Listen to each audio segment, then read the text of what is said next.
Okay, so that's okay.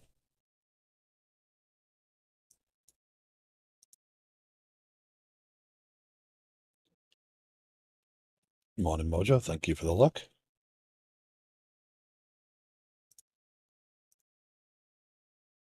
Much okay. Well, thank you very much for the sub. I do appreciate that. Is most awesome of you. How you doing? It's the one. There is only one. Ah, dear. Sorry, I did start I ordered a bagel for breakfast. I oftentimes order breakfast in the morning because we don't have a lot of stuff in the house all the time. And it was more cream cheese with bagel than bagel with cream cheese. So I spent minutes scraping off cream cheese because I have my limits. Okay. Oh yes, this.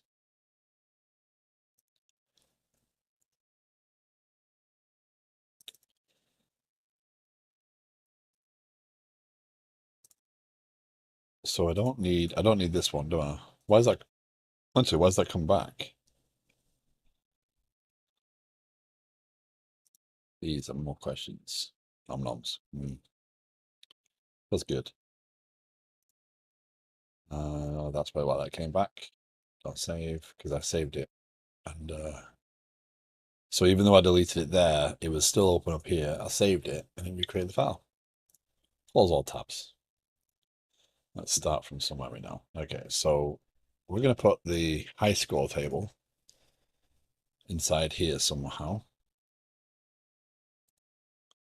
Um, do I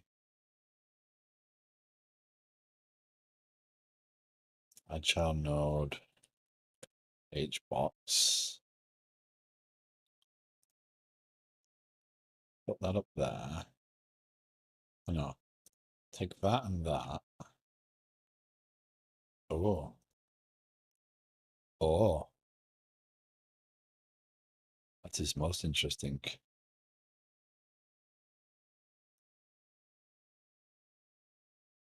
So I don't want to be doing an hbox, do I?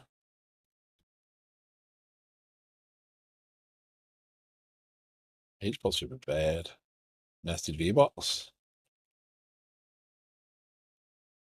Of course, because I'm smart, I chose to do this. There we go. I chose to do this without committing. So put that there and there and there.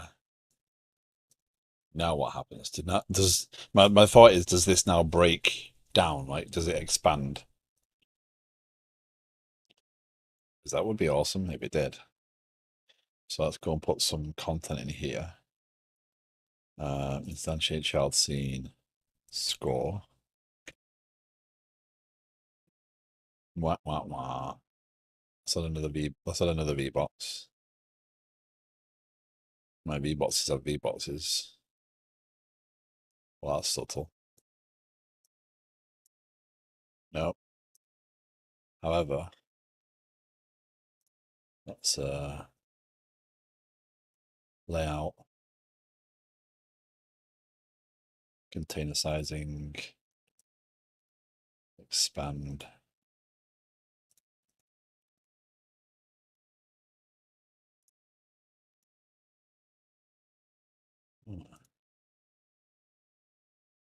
Container sizing.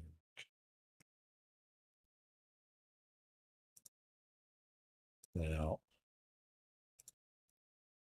So that's annoying because now that's overlapped. Why is that overlapped? But this, why does this sit below? But this expand.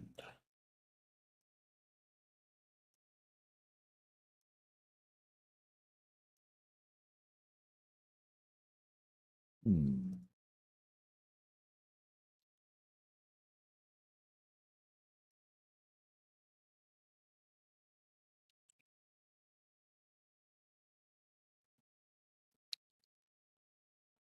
Most perturbing.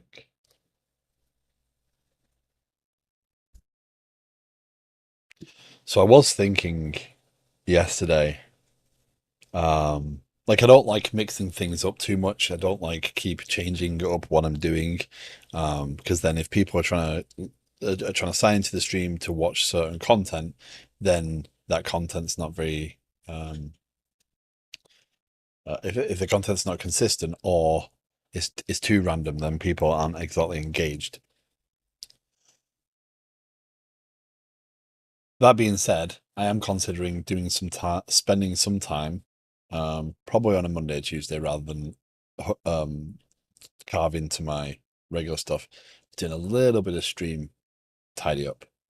Obviously, with going to a single PC stream setup for now, um, I've yet to transition over anything, or I may or may not transition over. I kind of see every time you start with OBS from scratch, it's an opportunity to take what you've learned before and do something new with it, or to tinker and experiment. Whereas, you know, I think that's the best way of making sure you are able to um, rebuild something. Because with OBS, you put that much time and effort into building up the scenes and setting and laying out stuff that you're scared to change it.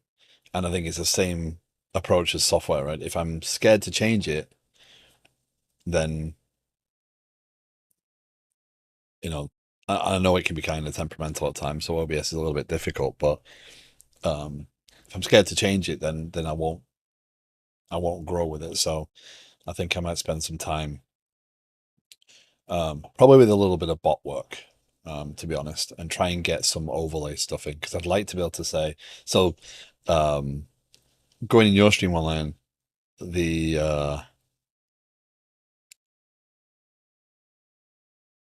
the um, the reality hits that I don't do a very good job of promoting the content that I do because you do a far better job than I do of promoting my content. So having some maybe lower thirds or some social media badges. I need to probably engage more in social media, but promoting things like YouTube and the Twitch channel and stuff, and being able to uh, provide visibility to viewers as to that stuff. So maybe some overlay stuff. Hey, Far Plays, how you doing? What am I cooking? I am trying to, through a bit of trial and error and a bit of experimentation, learn my way through some basic Godot game development. So today I'm playing with trying to get a high score table in. So I've been working on this game for a couple of weeks. I'm building this little shoot 'em up, not to actually, not to say that it's an actual game, but to really play with the mechanics of game dev and try and learn some things along the way. So this basic shoot 'em up working, and I want to put a high score table in there now. So I'm about to learn some painful lessons, it seems, on containers. So that was there. If I move that down there, that doesn't change the position of that. Let's move them up there. Let's move that one. Oh, what are you doing?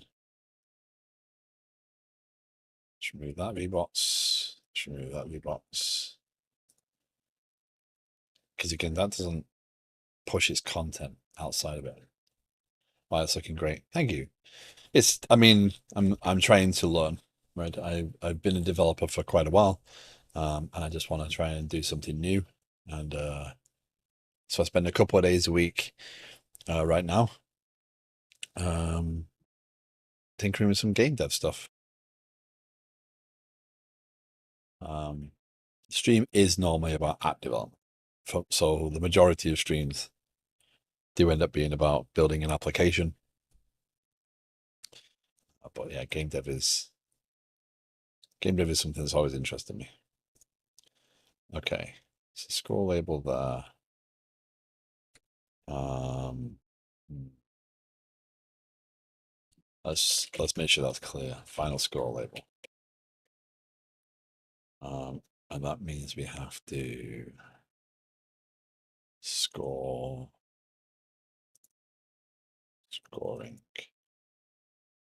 New window. No, not that one. Oh, score label. I'm gonna do that then. Scoring. Hello, Phil Samuel. How you doing? How is your day? Scoring. So that would be there. That assigns the scorekeeper.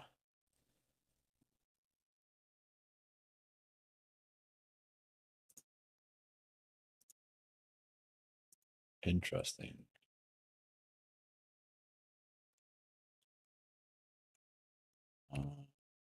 Score.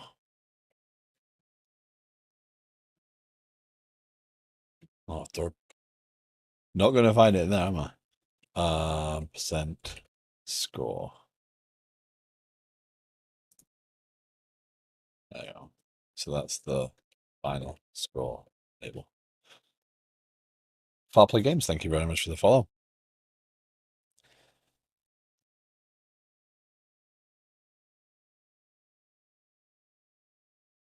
I stream on YouTube and Twitch because it does allow me to have the VODs up there instantly, which is good. So we have the final score label. That's gonna do that. Okay, so get node scorekeeper. Right, so we attach it. Okay. So the game over screen sets the label.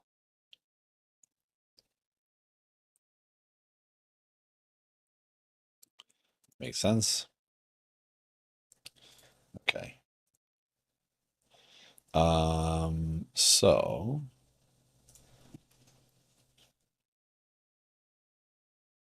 let's not panic about this part now.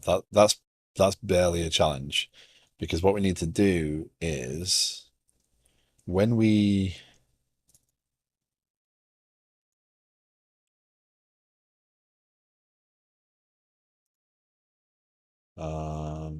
okay, so this is score table. So let me make sure of that. Yeah, that's the problem. So what I need to learn is how do I stack components properly in a container. I would imagine that doesn't need to be an HBox. I would imagine that needs to be VBox, but yeah. So let's have a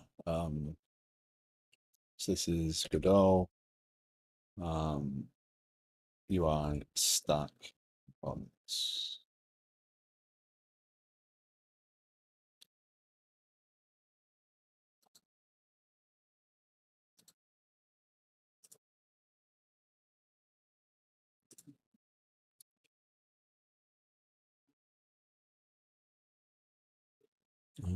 There are two possible approaches.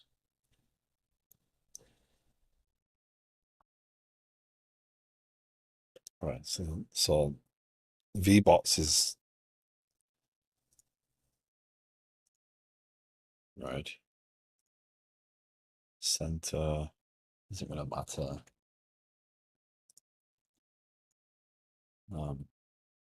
The way the stream works, to anyone that's new, is I'm happy to talk about what I'm doing. I'm happy to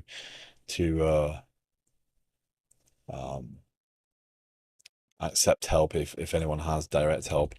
It isn't about me being guided completely through everything, but some hints and tips are accepted. And again, like I said, I'm learning my way through this, or stumbling my way through this. I've not done any significant game dev. Um, so this is very much a challenge. Okay, box containers. Right, a container that arranges its child controls either horizontally or vertically. Right. So my thought there is, what that should do is if I do score,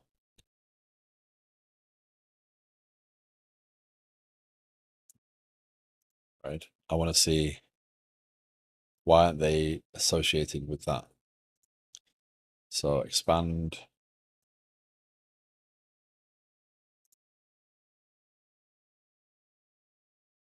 vertical size flags, vertical alignment.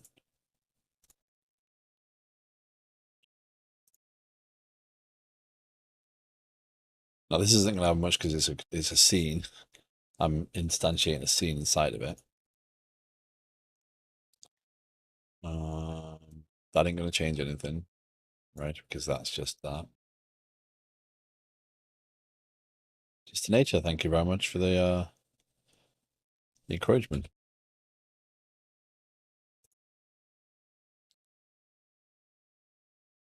Anchors. So if I do horizontal center wide, full rect, vertical center,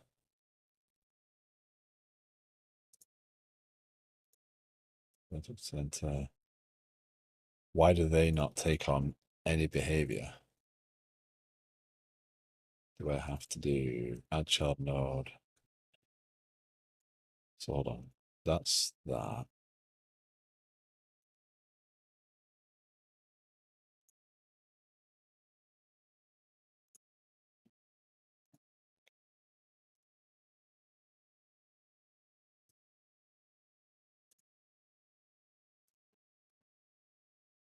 Their behavior is probably gonna dictate some of that.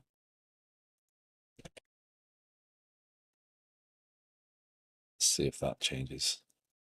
I don't mind keep redoing this. I don't mind struggling through this because again, eventually things will start to make sense and I'll start to understand the relationships between things.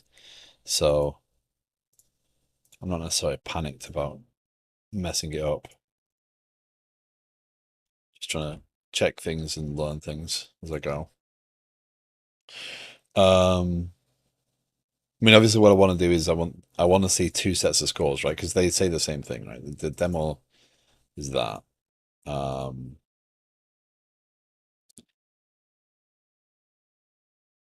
that should be left. You get to be alignment expand. Oh, that's better. And now do I get to, that's that.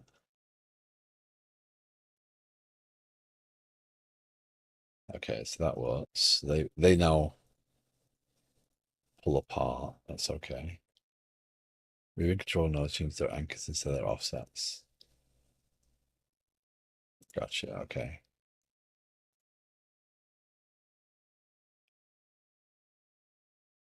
It's fine.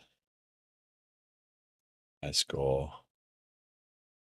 Yeah, so what I'm expecting here is that score and score two should be stacked, right? That's what I'm aiming for. Horizontal center.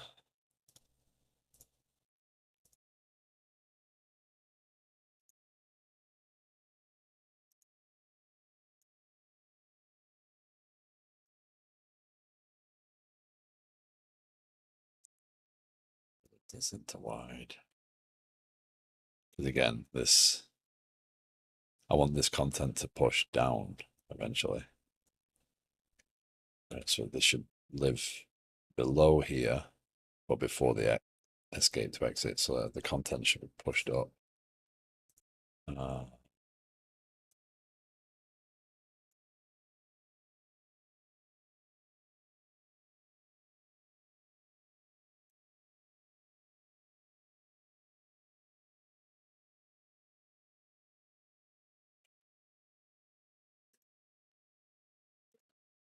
VBox container, clip contents.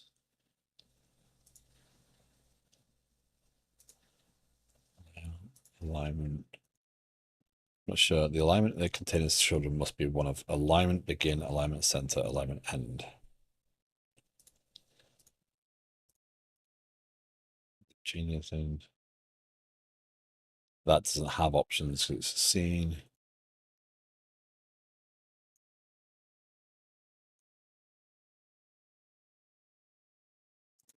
And again, I probably do need to put these in some sort of container. Just from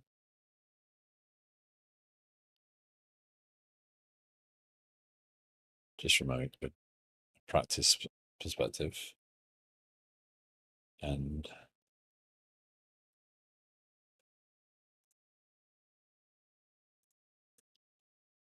but then that's there, that goes there. The content doesn't break. So let's worry about this. This one, understanding this one might tell me what the other one does. So let's go back to that one a bit. How do I find this?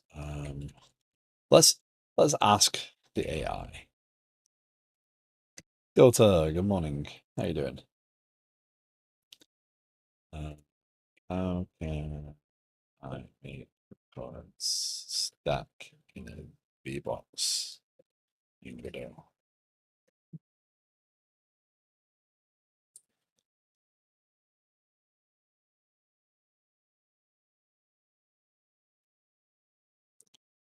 Pretty good. Had the personal training session this morning. Nice. Nice. You have fun with that?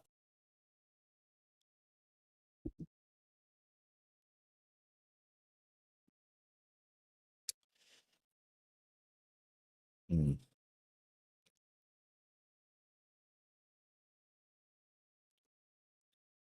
By default, child nodes will stack on top of each other.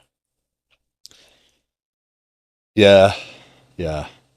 That's the biggest thing, right? The food tracking, keeping an eye on what you're eating is the hardest part of the entire thing. I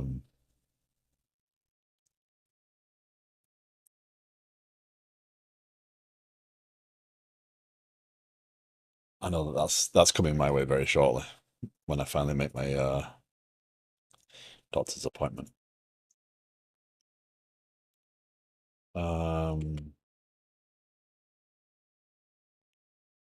Explore the expand and shrink properties.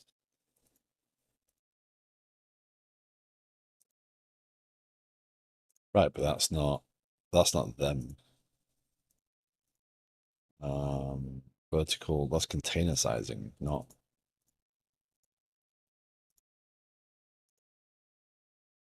And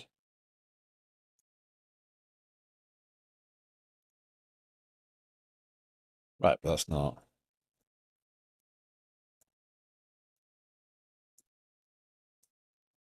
That's that. That's that. That's not. This node is a child of container.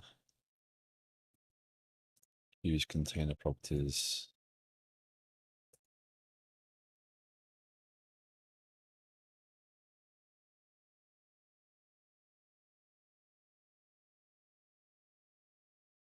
Fill. Me and the senior dev at work paired yesterday. Got a lot done in the session. Nice. Pairing. Probably would have taken me 3 to 4 days worth. Do you feel like you learned a lot along the way? Or do you just feel like you achieved a lot?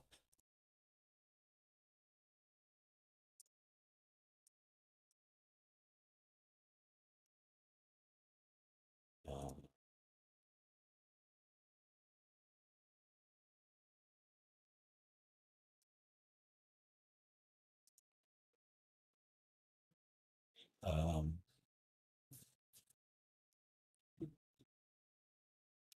Yesterday, I watched two devs argue about returning a 200 status code. One said 200 was enough, the other said he wanted the entire object back to verify.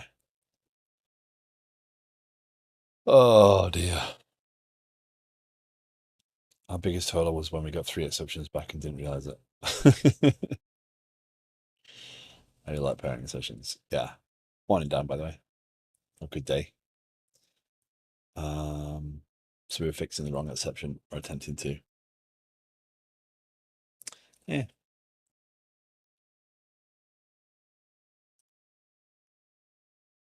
So that's actually a good question. So Mojo, so the the argument was, sorry, I'm like just putting my hand in front of my face as I'm talking. The argument was that you can either get a status or you can return the object, and then you can verify that the object that you got back was the object you sent, and therefore you know you saved it correctly. Right? That's the discussion.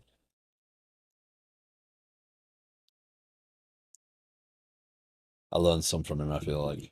Mostly achieving stuff with him though. Okay.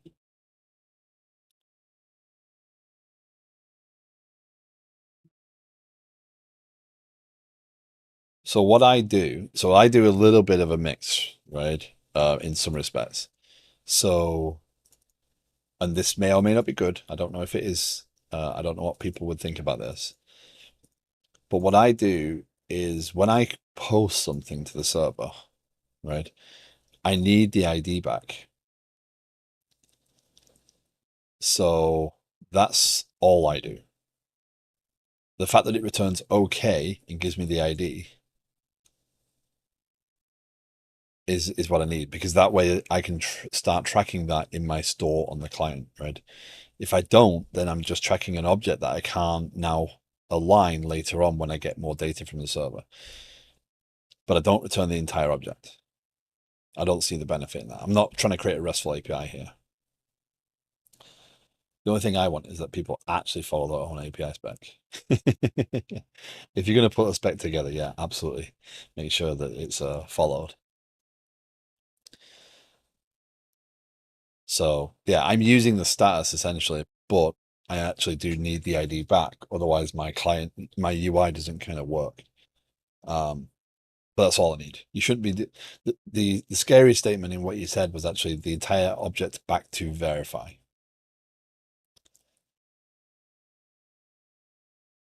Oh, this thing is definitely would argue. I don't know. Argument means they both care about it. Hard to generate REST clients when the server implementation doesn't match the spec. Yeah. Yeah. I suppose that's why tools that generate are useful.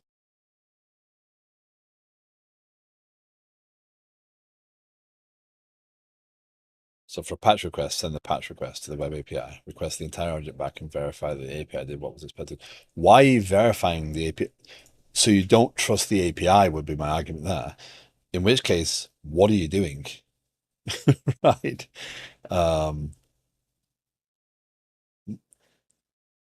If you don't trust your API and you're trying to validate it yourself, then it says a lot about your development.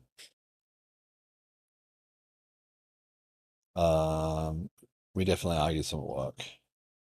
I've been in a meeting where one dev hit another when his arguments ran out. What they argued was over keyboard shortcuts in the application. I've argued quite passionately, but I've never been in a position where I've wanted to hit a colleague. Trust leads to tears. I think it's the approach where the front end dev basically implied he didn't trust the API, and that's a problem. You're a team, right? Um, hey, MKB, how you doing? Um, I wanted to hit most coworkers on an hourly basis. Nah, I've never wanted to hit anyone. I've been frustrated. I wanted to walk away. I wanted to fire people. Throw them from this. Let's not be violent. But yeah, I've never wanted to actually impose bodily harm on a colleague. So let me expand. That's that. That's that. So those are those anchors. That's that anchor. Right. That's that. That's so that okay, so when that's a parent, it gets different behavior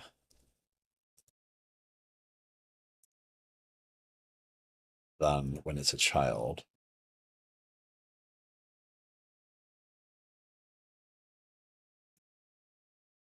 But these elements still don't get.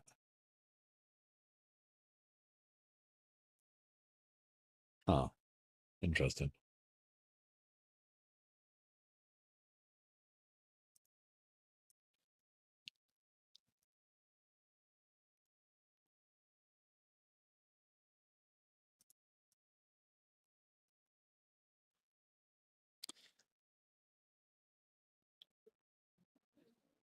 Most APIs interact with typically as a bunch of small issues.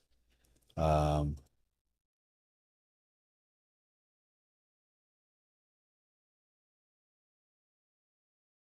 Hi, Solidev. How you doing?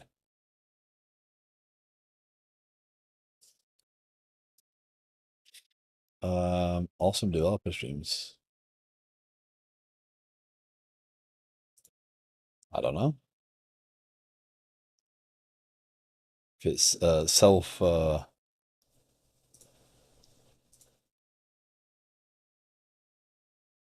one's maintaining it. Huh. I have my essential own version of that linked to a that I want to resurrect at some point. I have that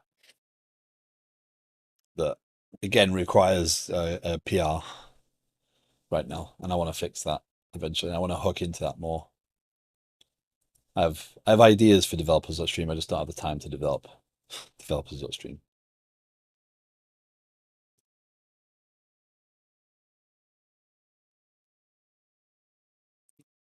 I don't know why that domain was available. It seemed to make a lot of sense to me.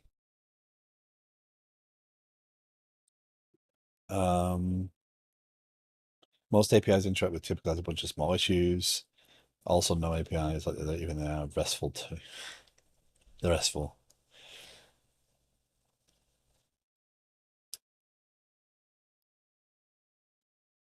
What do the developers at Stream build it with you?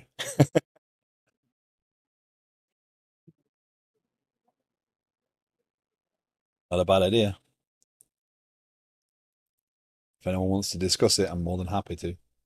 But at the rate you're taking on Projects Mojo, you'll have a couple of year backlog at the rate. One of my favorite peculiarities with an API was that each value needs to send wrapped in an object, so not one, but instead value equals one. That sounds like a generic behavior thing. So it needs an object of type, even though it is one. Oh, okay. But when receiving it, we received it unwrapped. Okay. I started and finished the RPI task. That was awesome of you, by the way. That was an amazing contribution to helping George. Um, Much respect for that.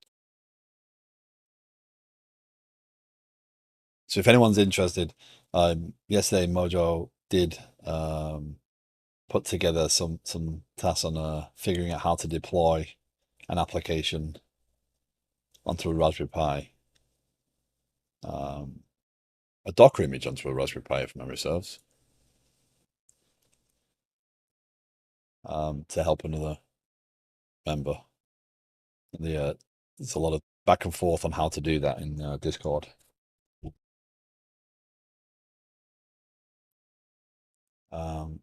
The idea I think with wrapping in an object is to distinguish between undefined and null in the API. I'm anxiously awaiting his response. George is cool. Yeah, very down to earth from what I've told. So it's kind of weird though. That is, I mean, if your API works, then fine. It is interesting how we all come up with very different ways of doing that, though. APIs in general are when when we're trying to be RESTful or we're trying to be or we're trying to be clever about the way we design an API. I just kind of take on the I'm going to design the API to do what I need. I don't want it. I want to decouple it from the UI as much as possible. I don't want specific endpoints for that understand what the UI is doing. I just want to kind of group it in the behaviors and the use cases I'm trying to build, rather than worrying too much about everything else. This is going to drive me crazy. Let's start again.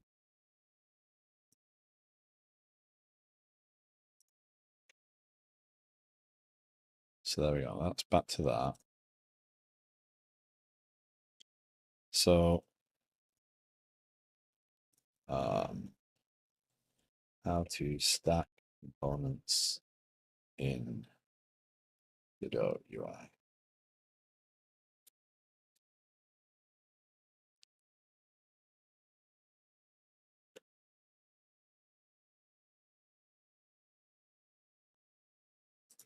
Stack labels.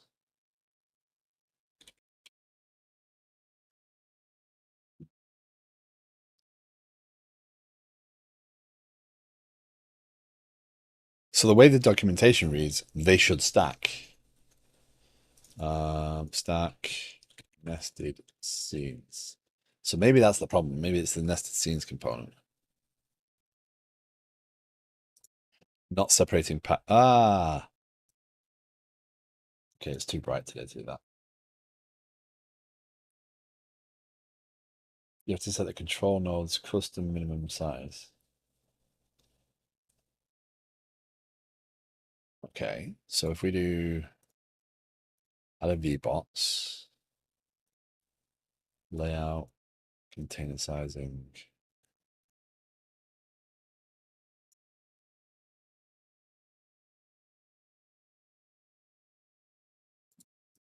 Add child node VBots.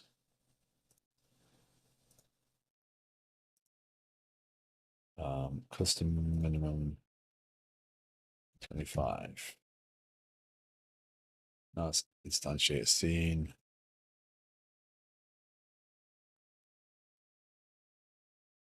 Nope. Minimum size of the nodes bounding rectangle. If you set it to a value greater than 0, the code nodes. But that doesn't exist on these. So do I have to?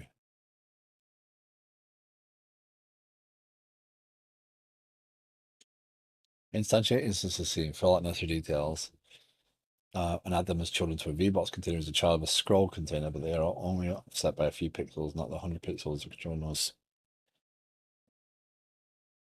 So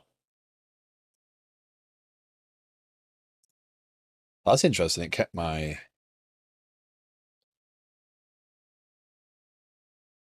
1 second.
Okay, sorry about that.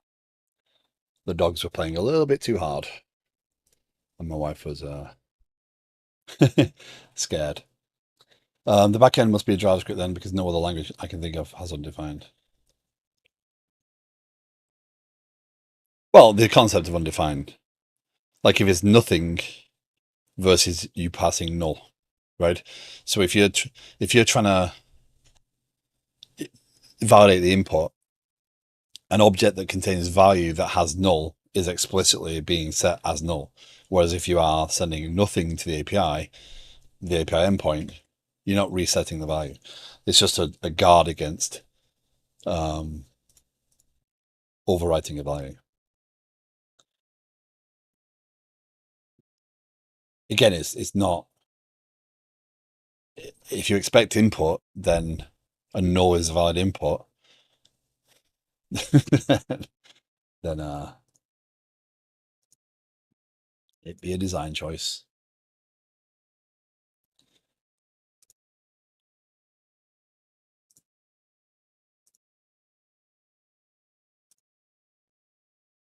Okay. How the heck do I do this? Something undefined versus something null. We'll both read as null, I think, though. Well, I mean, um, if you have post to API slash thing, right, and you are posting value null versus API thing, and there's absolutely nothing in there, then you're being explicit. I did pass an object and I explicitly am setting it to null. Whereas you could, if you were just passing, like 55 there, and then you passed null or empty, right? Then that's my assumption on how they're using it. Zeke, hello, how you doing? Welcome in.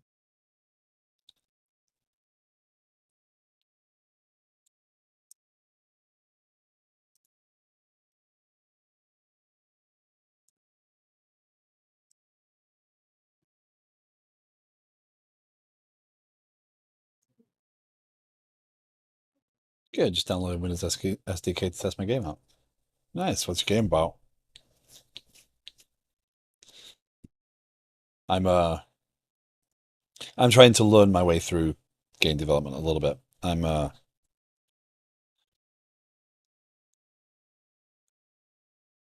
SCP-173. Nice. And null value should be avoided like the plague. Send an empty default value, but not null.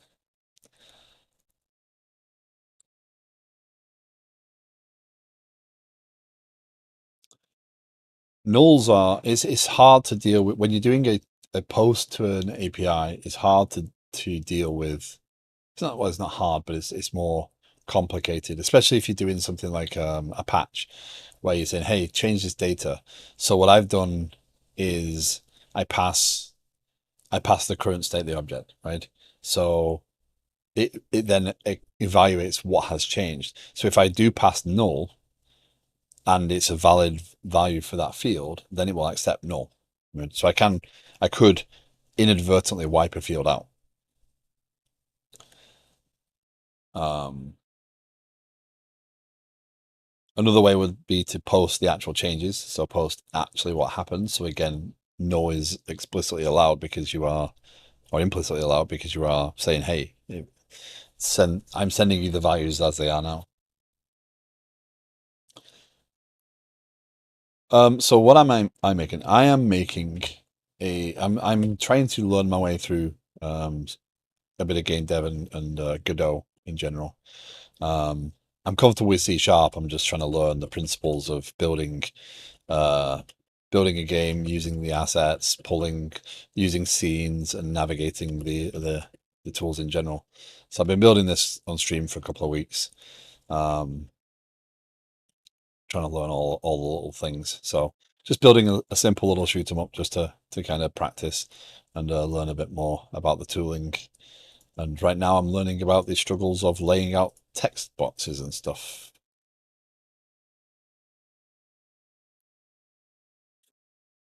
Well, on the back end, it's easy in theory to tell the difference between known and undefined, and our API uses that. Gotcha. That kind of looked like a game I made years ago for school in primary. In old Game Maker. Nice. The API is in C Sharp. Okay. Yeah, I'm not trying to follow any tutorials. I'm not trying to follow any guides specifically. I'm just trying to fumble my way through and learn by doing. So why? So that takes on its parent. Why don't you? And that's got a minimum size. Perhaps our DB should have been designed without no values, but here we are. I mean, so when you want to clear one of those, you send no. Yeah. I mean, it all comes down to, again, as long as everyone in the as long as all the developers in the system understand the actual working practice, then you're fine. But if you want to leave it as is, you don't include it in the request. Yeah. I considered that path of just sending what changed. But right now I just send the entire object in its current state. So when the store loads it, the client changes the fields it needs to change and then posts the current object state to the server. So I then do a has anything changed, and if nothing has changed, I'd bail out. If something has changed, I update the relevant fields. The issue is that when then on the client we use various client gen tool and they don't really work that well with this. Gotcha. Yeah, because it's not exactly an obvious API. The JavaScript clients work as it should.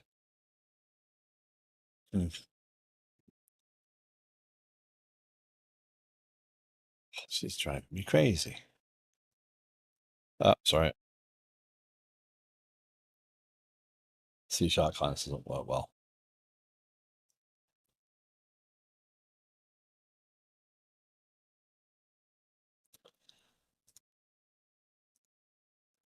I'd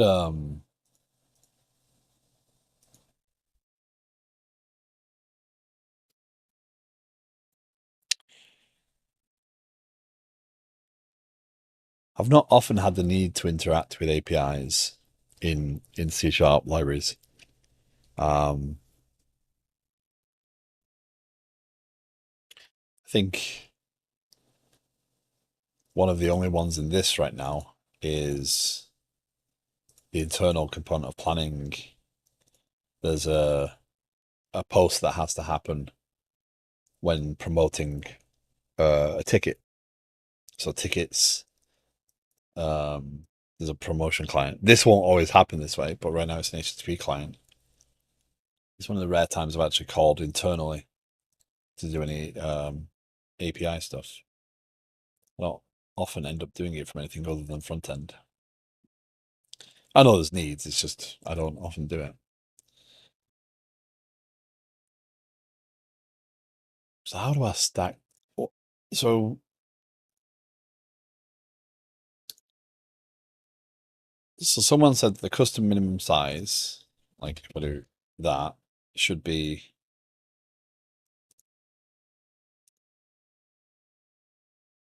expand. Oh, that changed something. Hold on. Didn't change much, but it did change. Why are you up there then? And then that's there.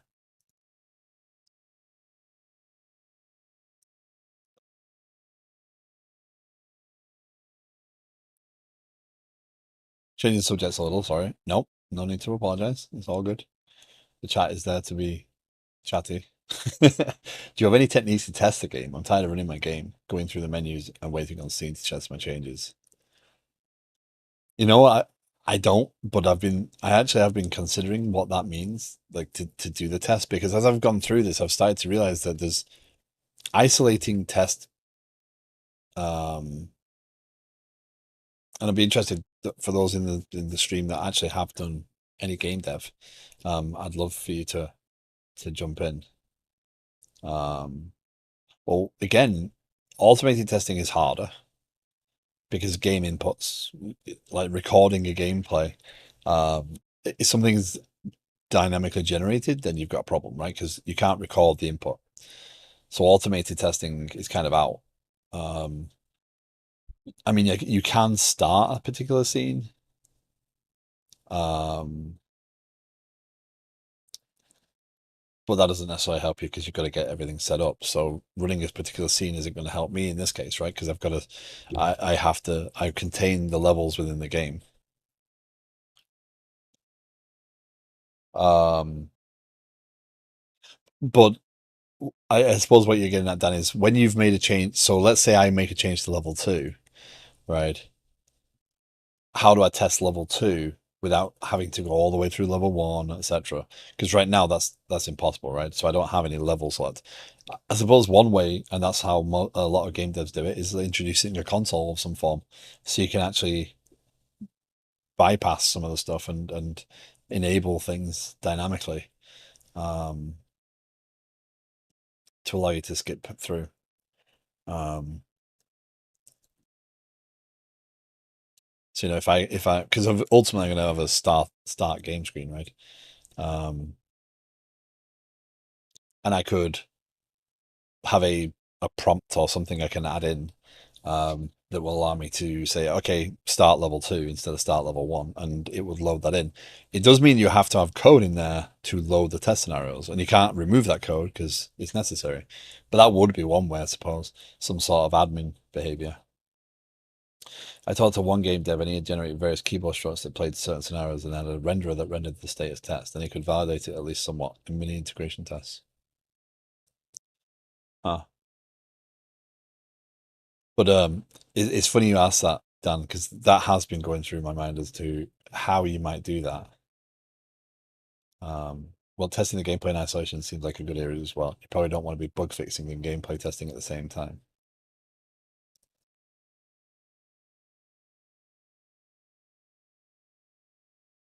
Um, a menu, I mean, a console is in, basically having something like this. If you've played any id game, you played Doom or Quake. Quake was the first one I think I saw it in, or Unreal, etc. You hit tilde and the console pops up, or Half-Life or whatever, and you can type in certain commands to trigger things. Um, I mean, it's not all cheat codes, right? It is those tools. It's the same tools that devs have had to use to be able to jump to things, and not have to worry. So if they're testing a behavior in the game of, um, do enemies fly in the right, like let's say I go into the game, um, and I'm testing, do enemies fly in the right patterns? I don't want to be worried about me dying before I get to the right pattern, right? So I might start up the game and then enable a code for, me to be invincible, so I can never be hurt. So I'm going to trigger that on, and I'm going to, enable that so that I can get to the right point in the level. I might also then say, okay, well, jump to level three or jump to level five or whatever, just so I can test that level independently.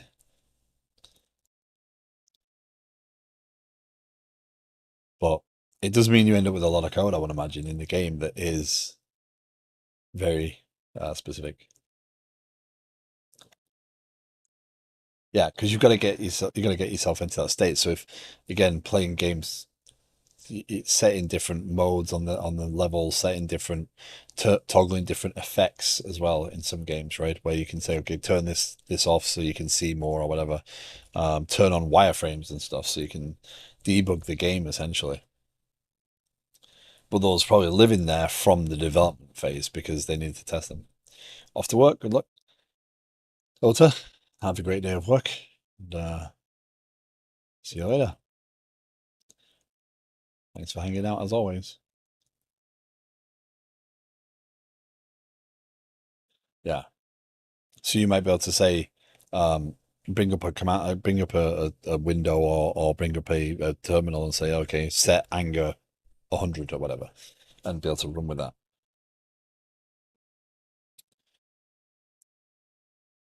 Okay.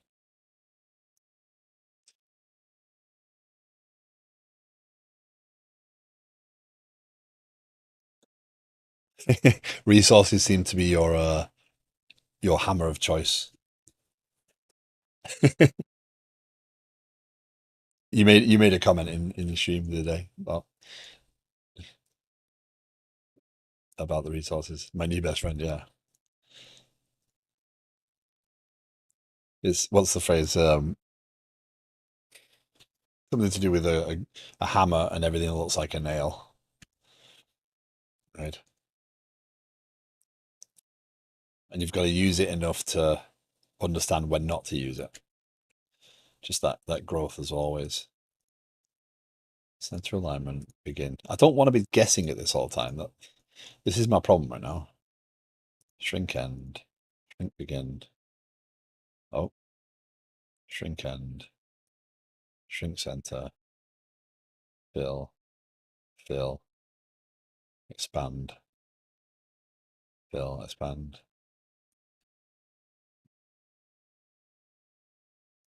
I mean, if the node and at least one of its neighbors uses a size expand size flag, then the parent container will let it take more or less space depending on the property. Right, but I don't want that to be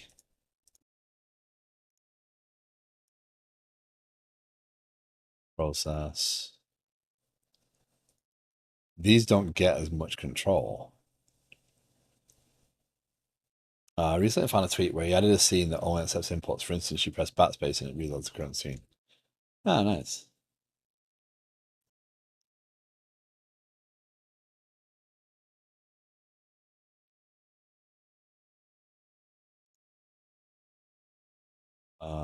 View. So that. Oh, that's interesting. So if I turn that off,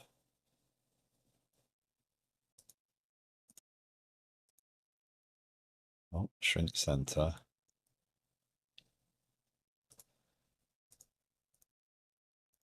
That's that.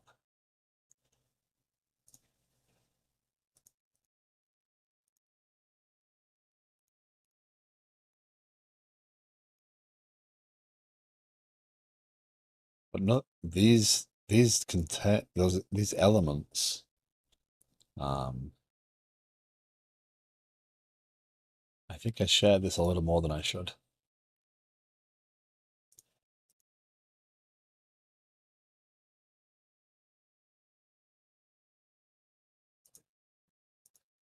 Ah, wow, that's a beautiful looking game. That is an amazing looking game.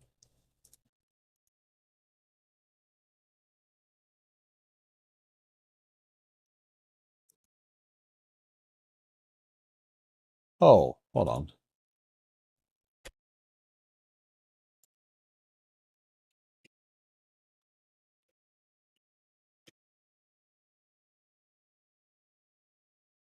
Columns 1.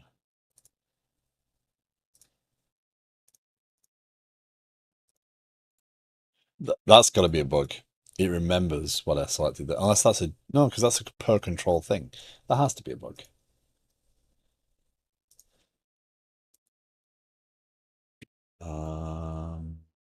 Instantiate child scene.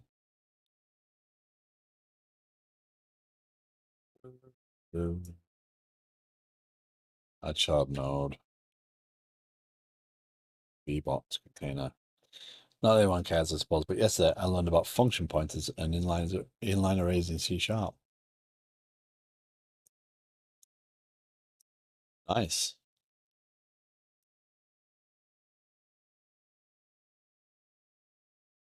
I've seen function pointers in C# before.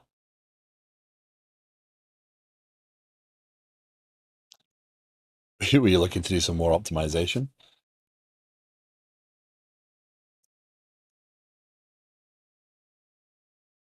So look.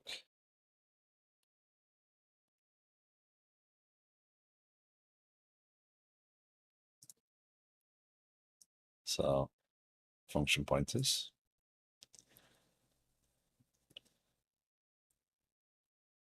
It's weird seeing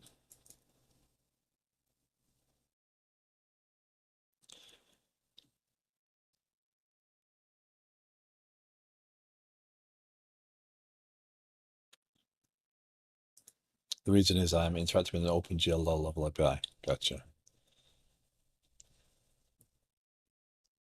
Unmanaged. That's a scary word in C Sharp.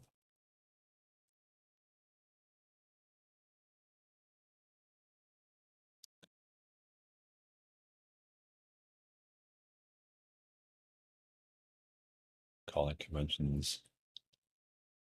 Yeah, I've never had to do anything like that.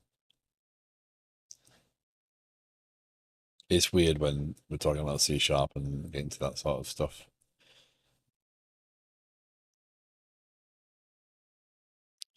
No calling convention is specified, provided the default is managed the precise metadata encoding of the calling convention. Right. I know that interop is possible. I've just never done anything like that with it. So I've never had to learn. That's crazy syntax to see though. Let's have a look. Inline arrays. Sure. So I assume the same use case, right? Inline array. Yep.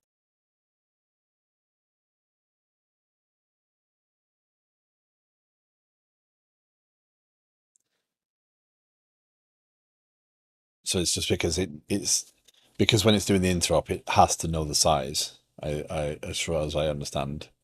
So that's being able to specify it. Obtaining instances with span types for an inline array type. It's very common to have fixed size arrays, yeah.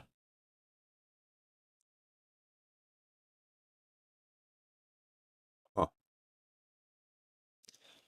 That would make for some crazy C sharp code though. Yeah, I knew I'd seen the inline array syntax before. Again, I just don't. In my world, I've never used it, so it's never.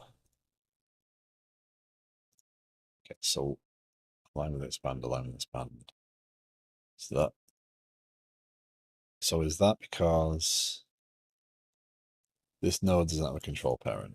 Use the appropriate layout properties depending on where you're going to put it. Container sizing.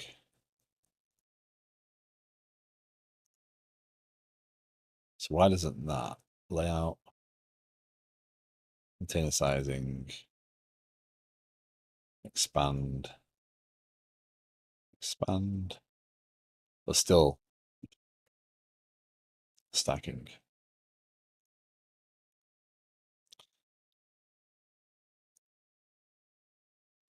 I'm going to be more literal. Implement high score table. UI.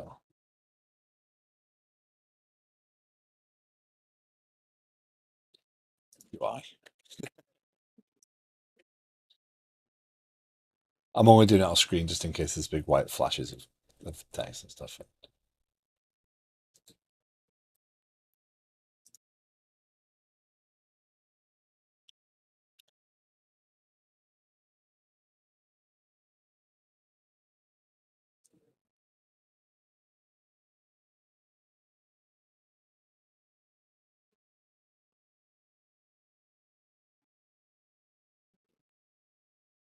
Oh, that's cheating.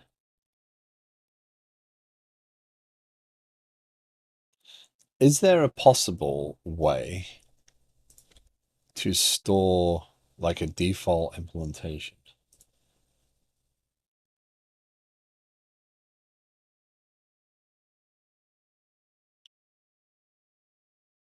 So the one example I found basically puts them out as text and uses a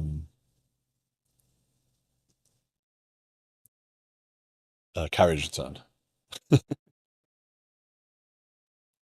I feel like that's cheating. Kind of made sense, but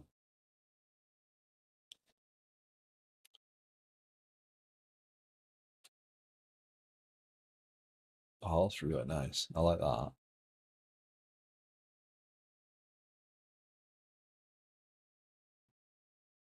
But no implementation. Okay.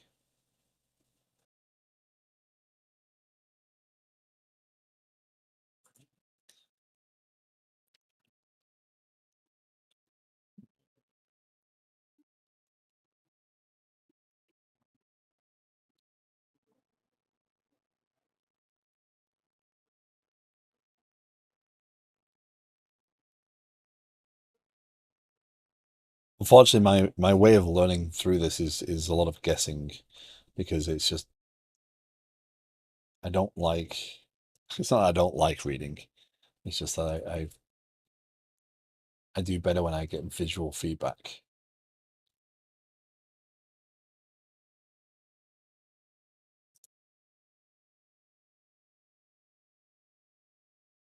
I mean, I suppose it's display a table. Display a table. Godot UI. Ultimately, that's what I'm trying to do, right? I'm trying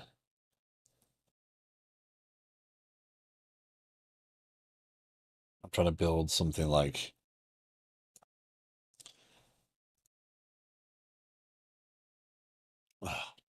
how to lay out table Godot UI.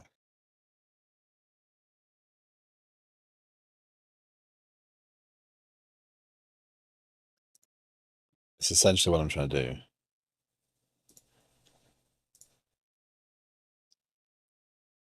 right? Where I'm trying to,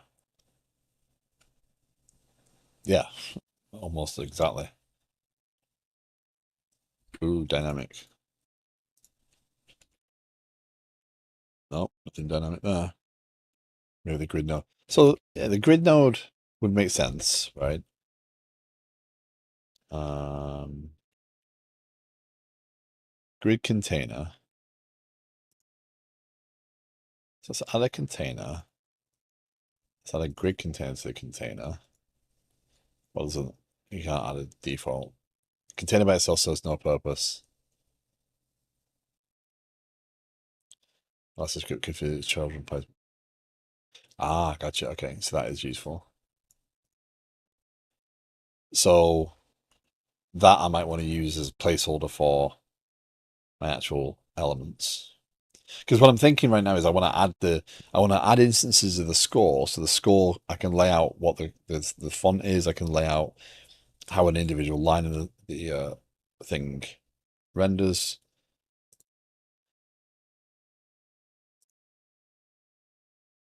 I usually add it to yeah.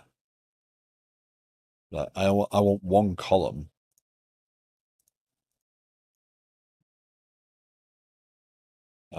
25 pixels.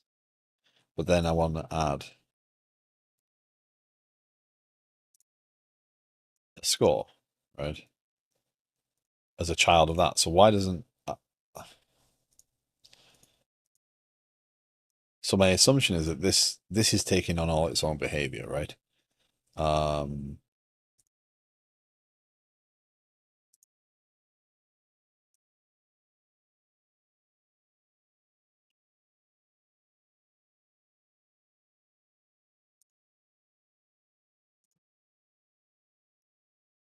so is it because I've got a load of stuff on here? Oh, hold on.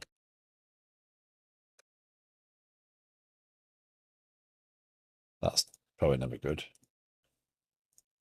Anchor offsets, anchor. Let's do that.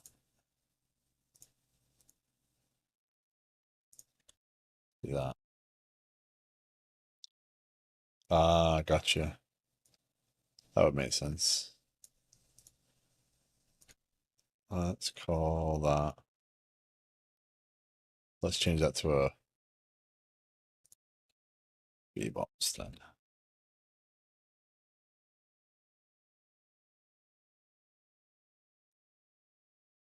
Oh, that looks a bit better, doesn't it? Because I was making a canvas. Because I'm you don't have to have a canvas to put things in. This is the brute canvas that I'm using. Okay. Ah, that's why. Okay. Okay, I'm getting it. Thank you, Dan. So if that's a grid container, right? Godot loses its mind. But you are right. That's why it's not laying out properly for me in the other screen. Because it's actually I'm nesting canvases, so that's making it that's breaking it. So high score. Let's remove that so it doesn't have to move things around. Let's make this a grid container, right? Then let's add let's instantiate a child scene of score. There we go. That's looking healthier, isn't it? Now, if we okay. So that's actually probably what I want as well, because then in my game over screen, there we go, that's looking healthier. So now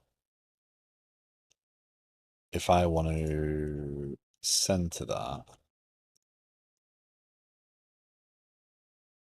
oh look, it's almost like I'm getting the hang of this. Thank you, Dan. Thank you for that little bit of information. That was okay. So expand.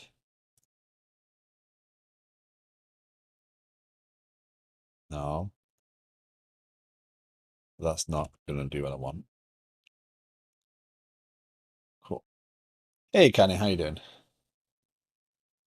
So that's okay. So that's that. High score.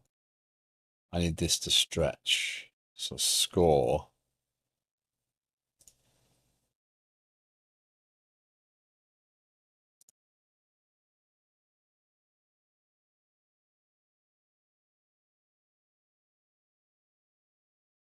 It's way too hot just outside.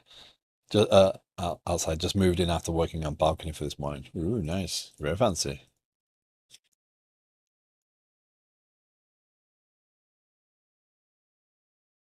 Uh,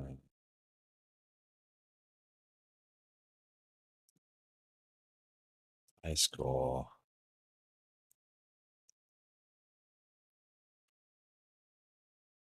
Uh,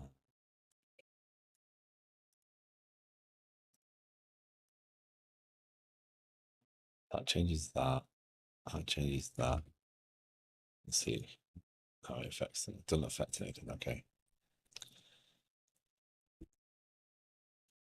You know, and you when release. Release what?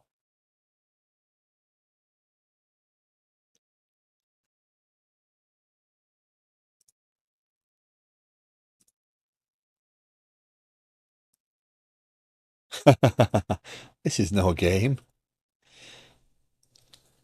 This is a sand pit with things in the sand pit that you don't want in there. So define hot. I'm always curious about the weather in other regions. Well, today here it's going to be uh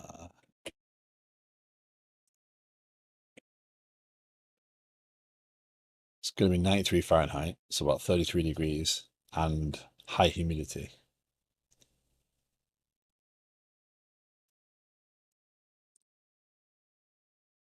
In the UK, hot for me was 70 degrees.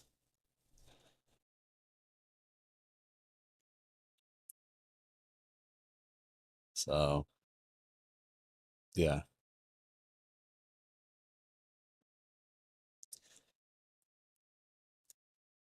like I was happy when I was in 60-degree weather. That's more my sort of temperature. So am I suffering the same thing here, right? Am I doing so? I do need the H box because I want to lay it out, but alignment expand center. I am Brazilian. That is a normal day. Yeah, one of my teammates is in Brazil.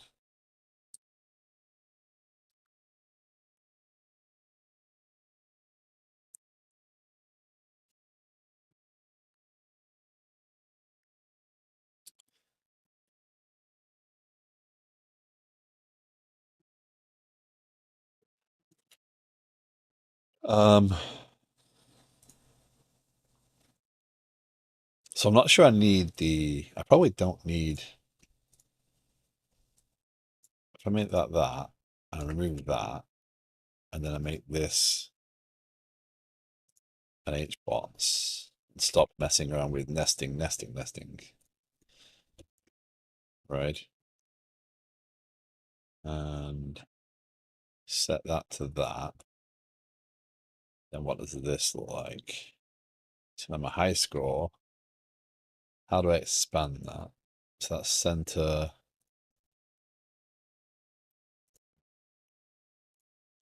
V-center, top wide.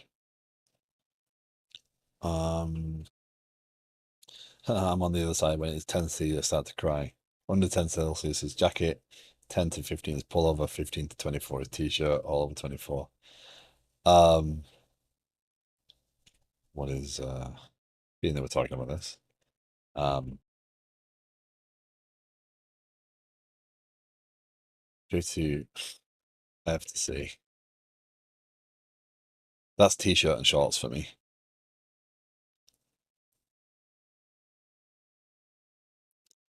In an English summer. In winter, it'd have to be. I wouldn't be in t-shirt and shorts, but in English summer, it can be about 50 degrees anyway. But the sun beating down makes it feel a lot warmer.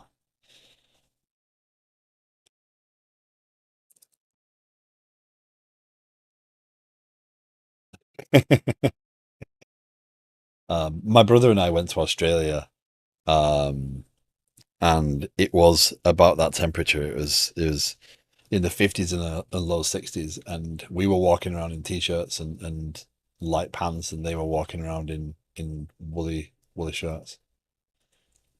I'm a true Brit, shorts and t-shirt all year round. If I can get away with it, I would wear shorts. In a British house as well, especially in the winter. It's nice and warm normally, so I'd be in shorts and t-shirt most of the time. I'm not sure about going out, but I'm from the hilly north. The half marathon runs in the snow. Not a good run unless you come back with a t-shirt froze to your back. Nah. Run and then half marathon? No.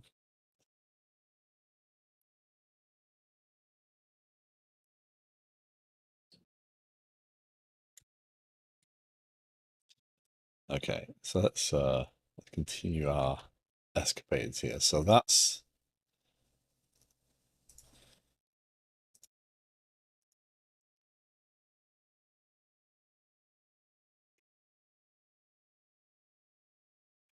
I just wanted to uh, how do I control the width of it?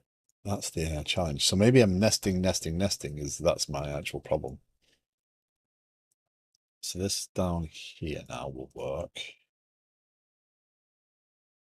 What will it? I score. So now that looks more like that. So now let's go and center that. Custom minimum 350. Ah, there we go. Transform. No. Center. For custom. No, I'm not messing around with custom. Center.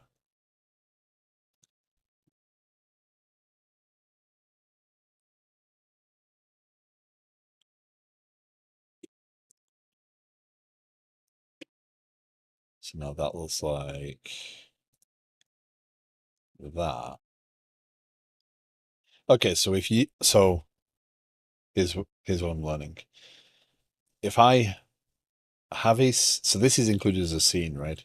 But if that scene's top level node is a component, when I drag an instance of that scene into another scene, I get the behavior of that component, right?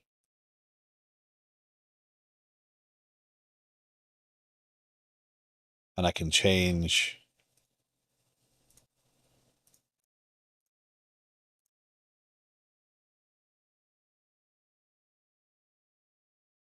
There we go. So now that's the size of the thing. I can expand it to its maximum vertical. Okay. Okay, we're starting to get a hand on it. Now that doesn't override this. Oh, maybe it does.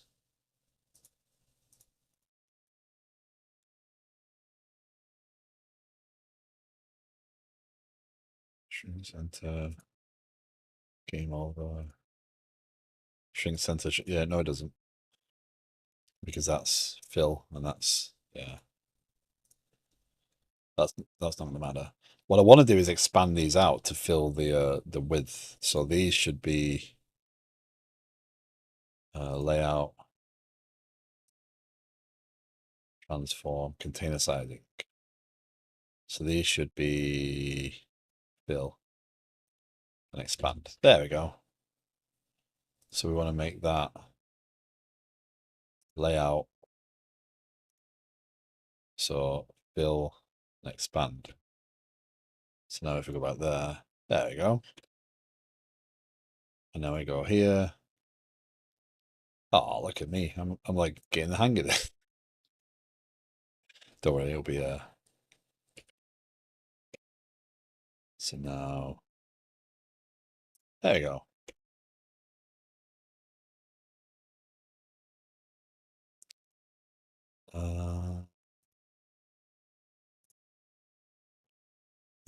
Thank you very much, Dan, for that insight, because that's what I was sorely lacking, right? I was not understanding that you don't just embed it's not just embedding. When I create these nested scenes, it's not just about embedding that in another scene. It's actually building your own control based off of that control. So when I was nesting the canvas, I was just putting more canvases inside that have weird drawing rules. So now, as long as this has the base canvas, everything else is nested and will stack properly because it knows about them. And that's a piece of information I was lacking. So I really do appreciate that assistance.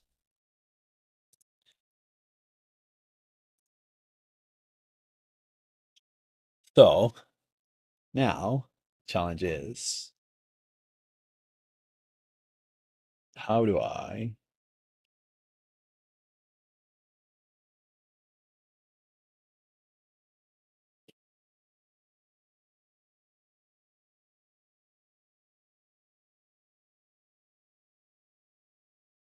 let's try this. Let's try and go and see. Actually, this is a perfect one for what was it talking about, right? Because I kind of want to build and see the game over screen. Right. So what I want to do here is I want to when I load this screen up, I want to go to my score, and if I have 0 values, I want to populate a default set, right? So let's see if we can get it. And that doesn't actually hook in because the input's not hooked in. That's interesting. Okay. Oh, there's nothing for it to go to. There's no, it's firing the escape, but there's nothing wired up to the escape because it's actually the game manager that controls what escape does. That being said, I want to do, now I know a bit more about that. I want to space these two things out. Expand. Nope. Ads are about to start. I do apologize if you get stuck in ads. It does help keep pre-rolls off, which means that we can new people can come into the stream without being bombarded by ads immediately. Alignment center.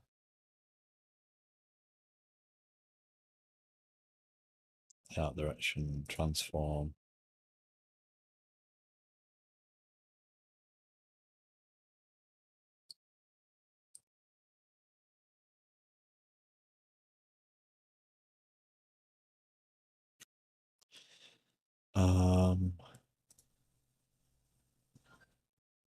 We get ads. What are these things you speak of? I don't get ads. You've got that. You've also got that nice little turbo sign. So Which if you do a lot of if you watch a lot of Twitch and you do uh you know, no one has infinite money, so you end up with you go in a lot of different streams. Turbo is definitely a good investment.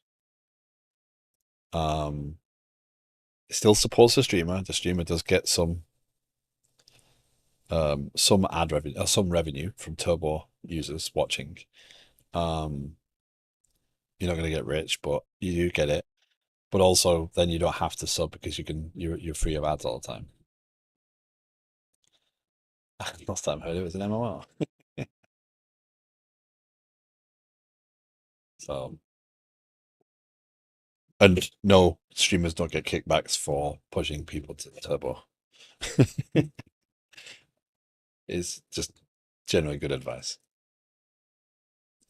I'm not gonna panic about that right now. I need to focus on one thing.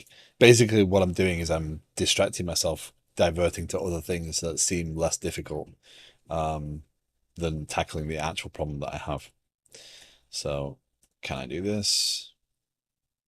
I hate ads with a passion. I remove them from everything. If I can't remove them from your platform, I don't use your platform. Yeah, I pay for YouTube Premium and I pay for Twitch Turbo. I pay for HBO Max without ads. Ones that annoy me now, Amazon, you have to pay them like $4 more a month on top of everything else to just get rid of ads in some of the stuff. Um, it's just getting a little bit trickier to chase down. Um, yeah, it's funny. So Trap had he has he does a lot of 3DO development stuff, and he has in his BRB screen he has old 3DO ads playing. And in one of them, oh no, he was watching a video. That's it. It was the video, wasn't it?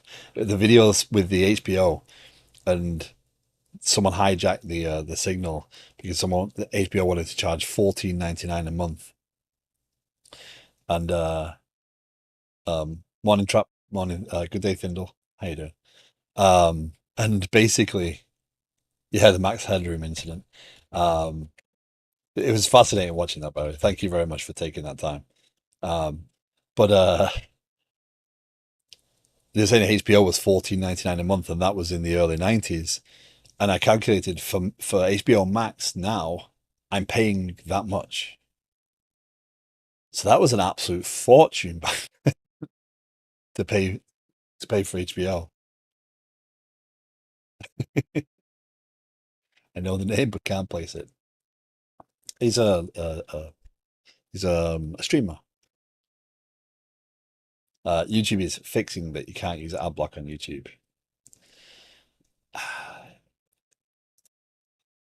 I know it's kind of the amount I use YouTube. I consider it great value for what I pay every month in premium to not get ads. I mean, yes, streamers of content creators obviously advertise things, but I can skip through those ads, right? Because they're just saying, "Oh, you wanna play Raid Shadow Legends, or you wanna play this or whatever." You like, okay, get on with the content. Um, the better channels indicate when they're in the ad, so you can actually skip over it. Um,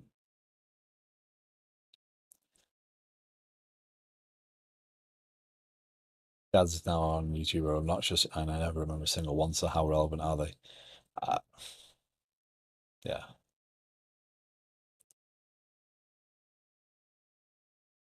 So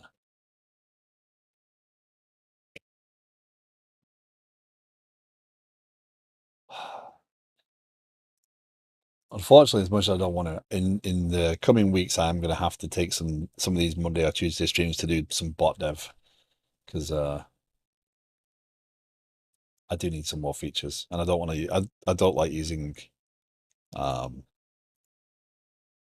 well, I don't mind using Streamer Bot. There are some tools in there that are good, but I want to put some overlay stuff in. And if someone pointed out to me, even if you use YouTube Premium, then the content creator might still use a sponsor. And they often do, right? The bigger creators definitely have ads in there. But again, you can use the arrow keys and skip right over them, right? It's like 30 seconds or a minute. Some of them know that it's not very well liked. What's it called? Tom Stanton. He does a lot of like aircraft, little mini aircraft content, and does all sorts of air-powered machine stuff. He always says this content is sponsored by whatever at the beginning, more of that later, and he leaves it right until the end of the actual video. So he still puts it in there. He still does a good job of talking about the thing that he's been paid to to talk about, but he deliberately moves it out of the way of all the content. So I kind of like that way of doing it. But the cheesy um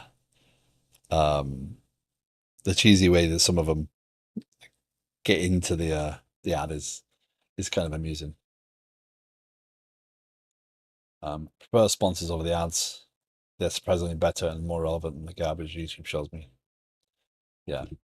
Between sponsor block and Brave, you can miss most annoying ads. Yeah. So considering how much I use YouTube, I have no issue with premium on there and on this platform.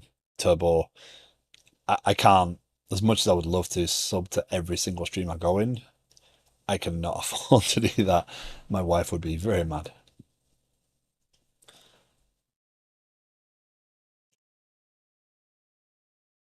So Turbo is my way of making sure that at least some uh, amount goes to the streamers and the creators. Okay, so high score. So my idea is here that what I'll do is I'll create a new instance of score. So let's see if we can do that actually. So high score.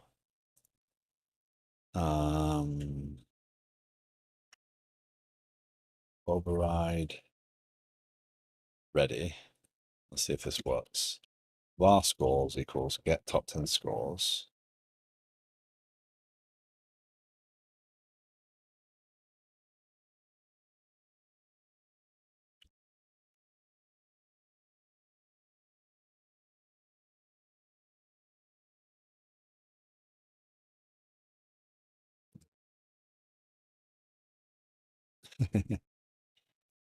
You guys know a lot more about the ad stuff than I do. That's for certain.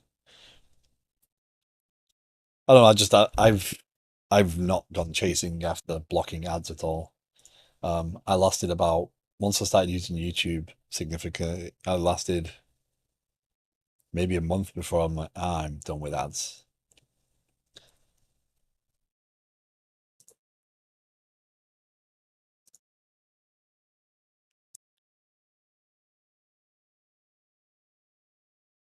Without ad blocks and without premium.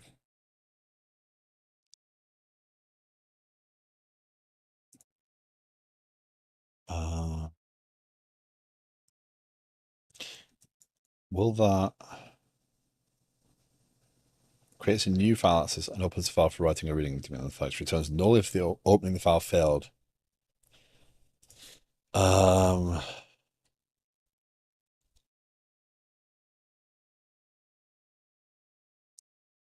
so actually, the first thing I'm ever going to do is get top 10 scores.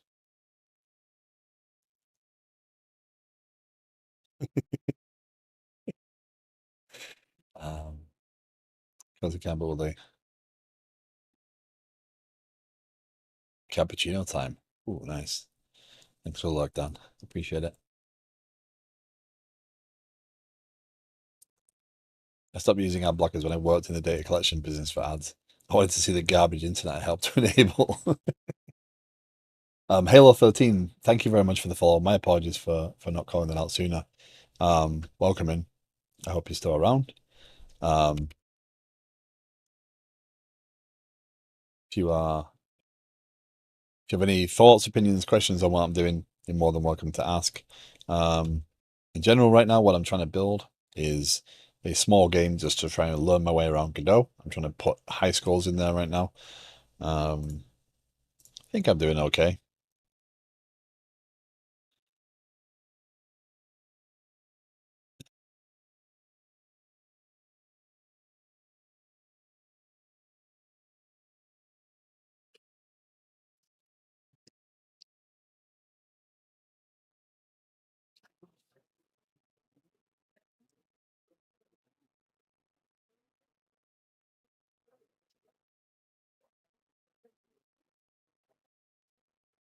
Question my role in the world we live in and wonder if future generations will know I was just following orders.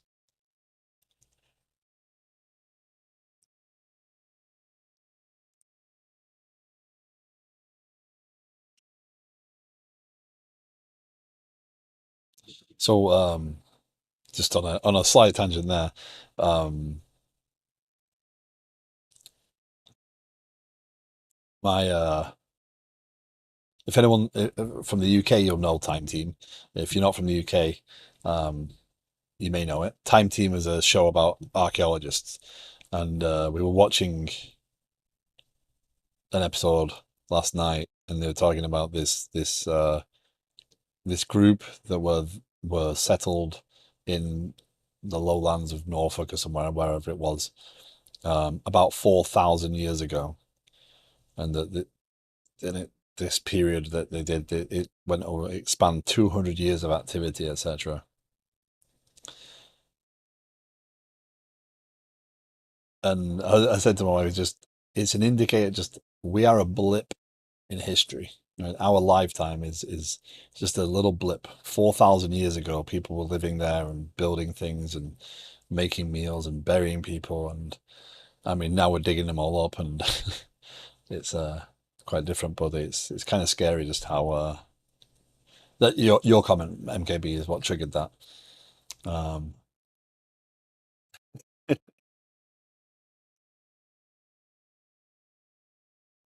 Time Team's fascinating. I love the history aspect.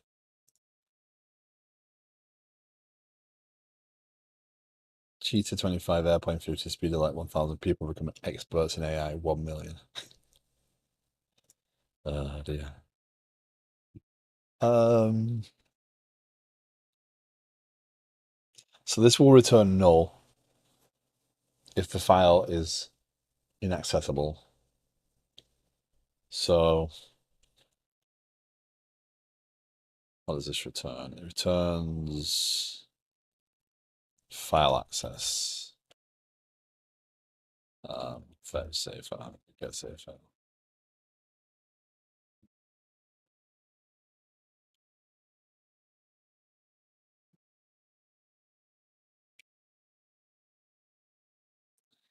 There's got to be a better way to.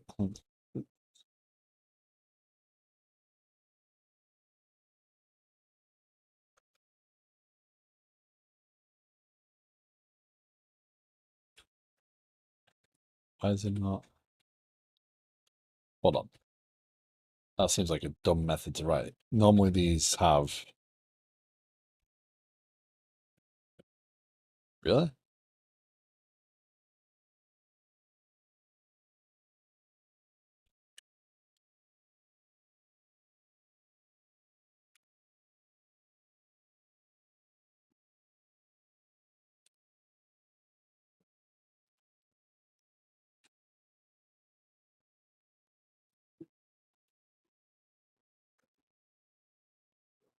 So does the file exists? Many resource types are important. The file exists in a given path, right? But open doesn't accept a mode.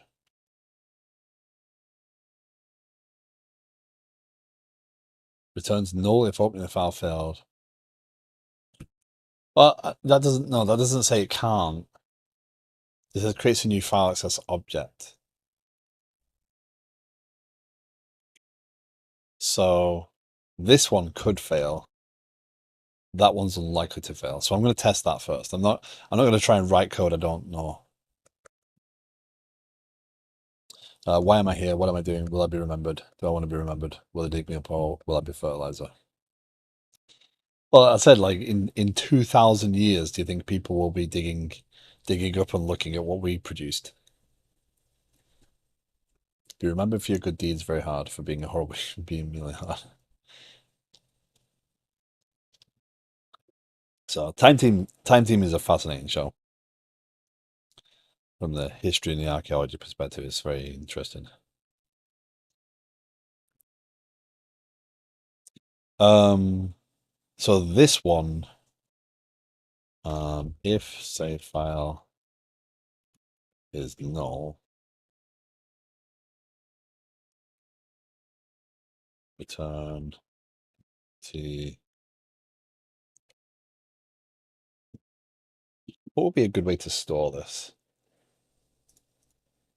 Let's just do this.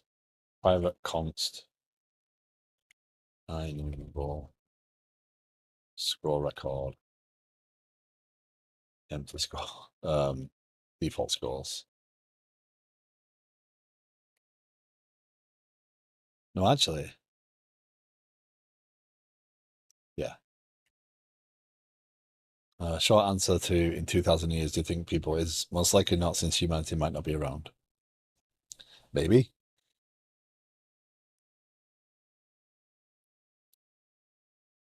Maybe we've figured out the whole pollution thing. We've got recycling under control. We've got the planet balanced again. New score record. Player AAA score 10K. Score record BBB 9,000. New score record. By the way, this would be an absolutely impossible leaderboard.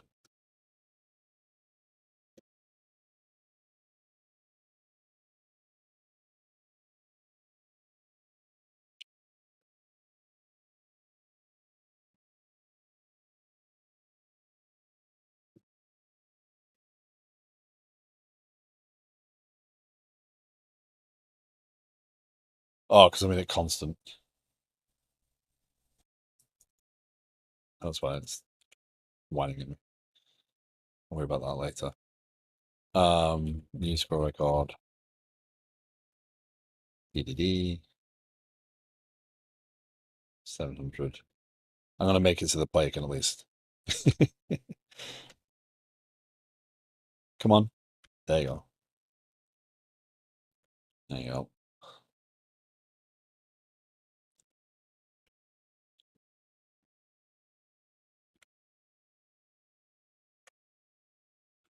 $100. Okay.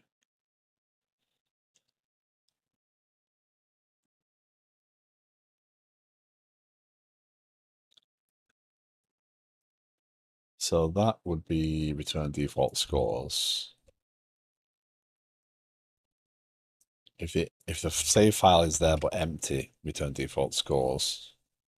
If the save file is complete and valid, that's no read only collection, probably eventually. Actually that can be static because that is I don't want to create a copy of that per instance, and that should only be one anyway. But static makes more sense there.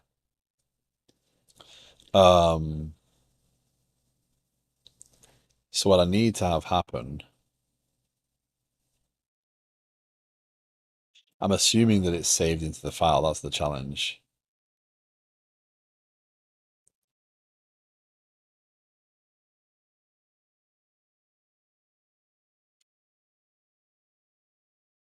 So what I need to do is actually initialize the file. Well, save file equals file access. But open save file path. Hold on. Oh, that's interesting. Opens the file for read and write operations. The file is created if it does not exist and truncated if it does not. If it does.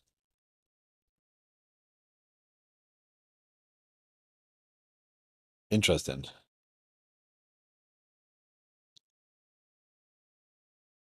The file is created if it does not exist and truncated if it does. Read, write. Opens the file for read and write. Does not truncate the file. The cursor is positioned at the beginning of the file. I want that to be read right. Um, although, oh, we'll see. I think that's going to concatenate. That's going to append, and I kind of do want it to. I don't want it to truncate. Here, I want to do that, right? So I want to say, okay, save file dot store string JSON serializer dot serialize dot serialize um, default scores, right? Because I want to load them up, and then this case,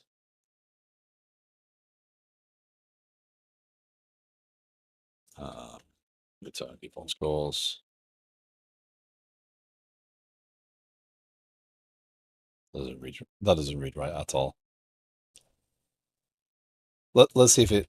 Let's see if I can at least get that part working before I finish up, right? So, because that'll be valuable. So what I need to do is on the high score, I actually need to remove those values, and then a child node.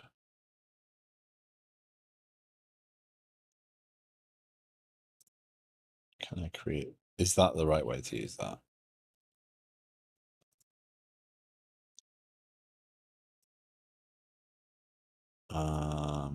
Because it kind of seems like it might be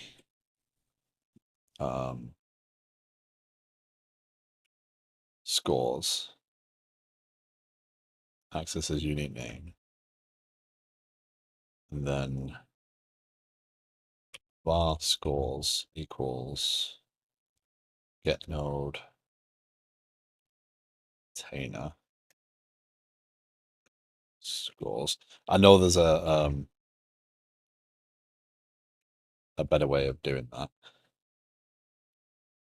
For each var score in scores placeholder.add child. Now score record.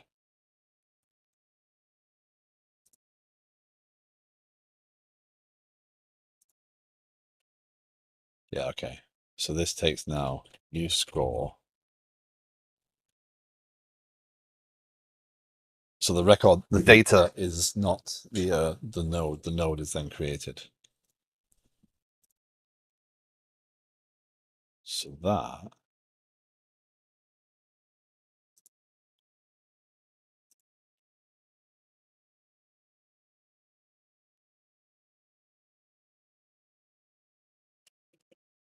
actually I don't.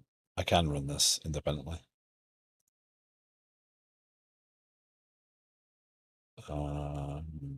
Game over.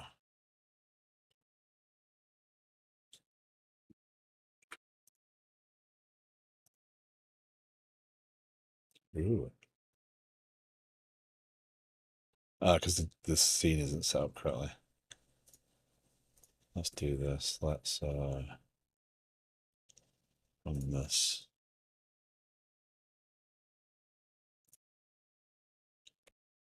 Let's see what that does.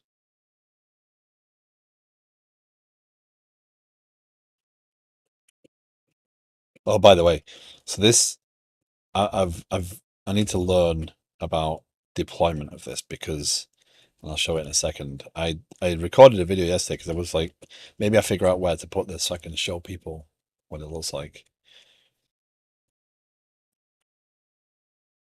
I just completely bought that. I need the game over screen, so come on.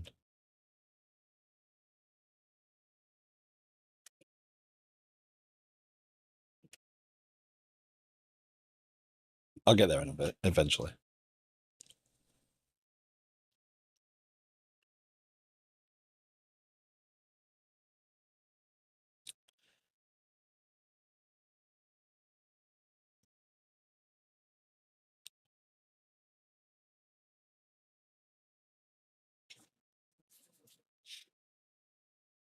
I've got a little bit more work to make on level 2. There we go. Okay. So F11, F10, F10. So I must have saved it already. Content's empty. You've made me question why I've not made more of an effort with Godot. So we get scores, which is ultimately what I'm aiming for. So there's our scores. I have the placeholder. Yeah.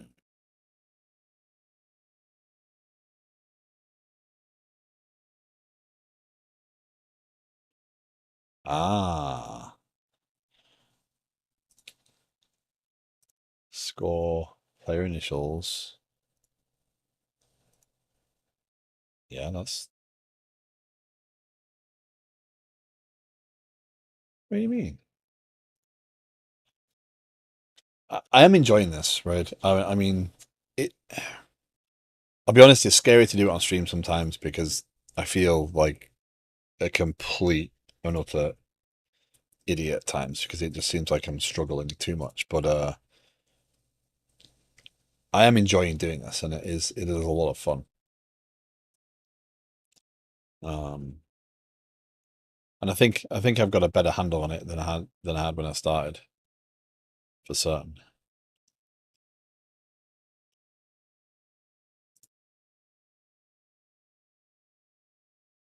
Um,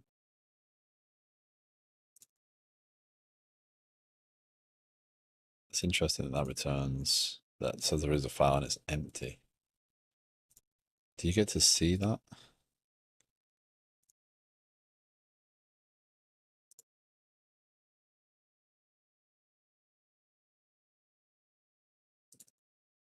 Because I assume you can't do that. No, you can't do that. That's a search bar, right?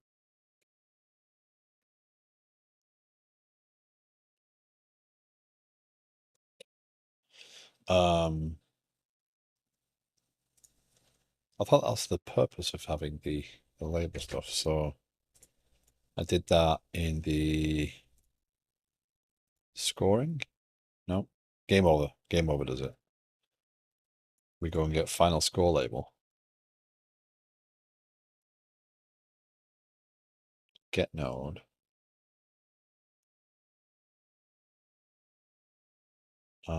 Oh, maybe it's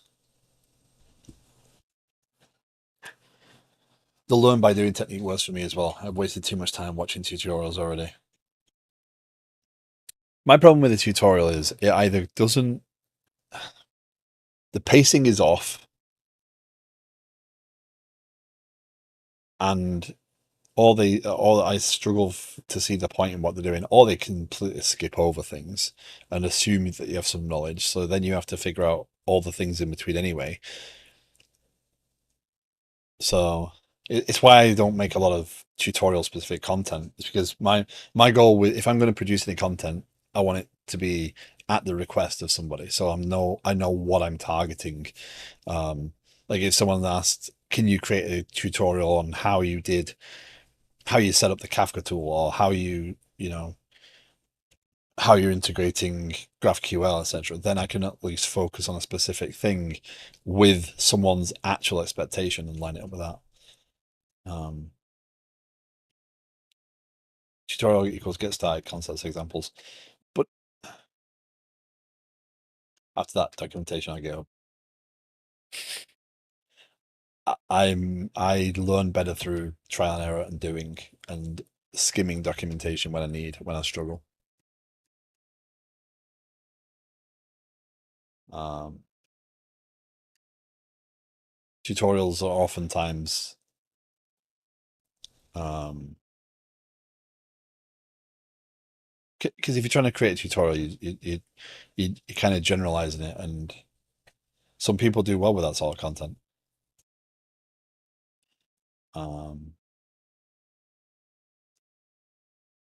Yeah, I'm not saying documentation is not valuable. Documentation is extremely valuable and very useful. it's just not my first go-to. Like I'm gonna struggle through like this entire stream. I've just been struggling through some of the layout stuff. I just want to get these on screen before I call it, you know. Um,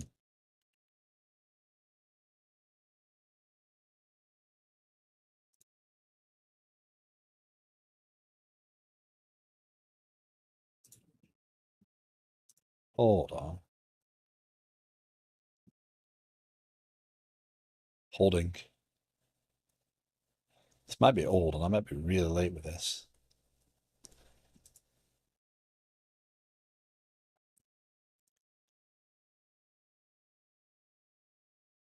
Underscore Pascal case. What? Where?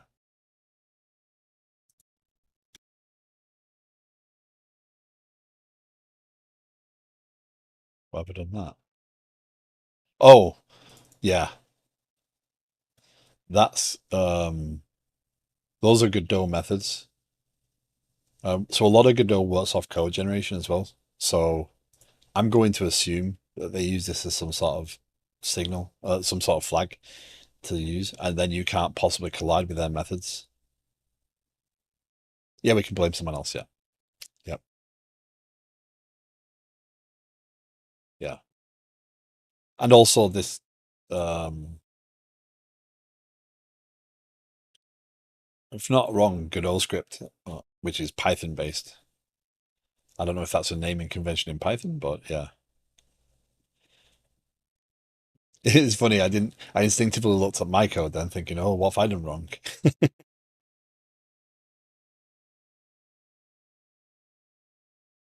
Right. Yeah, Python is more that. But yeah. But I wonder if this is just some sort of way of them being able to determine that this method is definitely what they want to call. Because if you could create a method that wasn't, yeah. So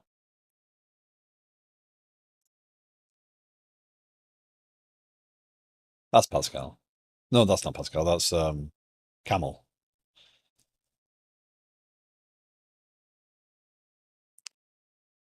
Yeah. There's there's all sorts of cases. Um, okay, so the problem there is I don't get the initials. Did I make them different elements? No, they're labels. So let's put a breakpoint in there. Let's run it once more. Does anyone actually use kebab? I use kebab in web stuff, but I don't think I've seen it used in a language. Okay, there we go. So we get top 10 scores. We go to add a score. We get in there. Get your children. Oh, that'd be why. Get root, get node,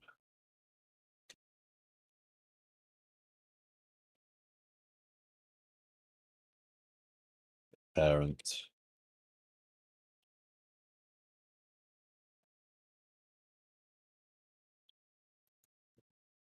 That'd be why. So this node isn't relevant. La, la, la, la, la. I was there. I was there 3,000 years ago when we wrote HTML like font family. Oh.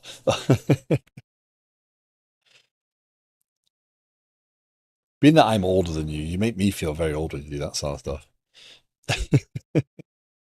Yep, I remember doing HTML and being uppercased. Yeah. Well, backwards compatibility, right? I have to go. Have a great stream, Mr. TBD. Dan, thank you very much for stopping in. I appreciate it. If you've not seen Dan before, Dan does stream. He's been building a game on stream, his first game, which is fascinating to watch. I don't think any description I could give would justify it, but it is very worth checking out. Um, so highly recommended. And a nice chill stream to go into as well. I don't think you're that much old. I'm 44. So not that much older, but I am older, I believe.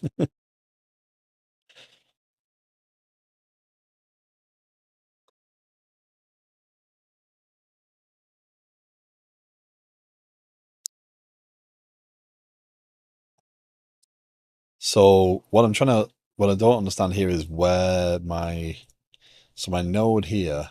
So the problem is that I assume this yeah, it can either be a relative path from the current node or an absolute path in the scene tree to a node. If the path does not exist, no instance is returned. And this is meant to be This is meant to allow me to get a specified name using the that name. Um,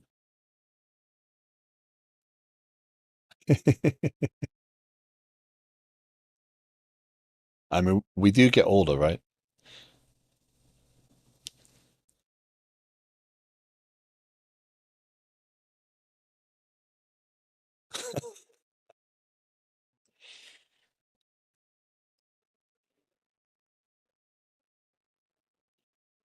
Yes, side effects of weight loss pill, maybe weight gain.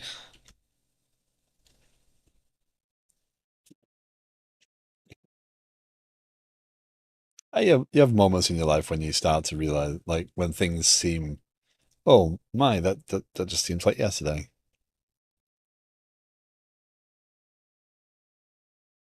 When I'm talking about time team and archaeology and stuff, the episode we were watching was from 1999. Like that's a quarter of a century ago. Like wow, feels like yesterday. Um, so get children here returns nothing. So there's no children. So what is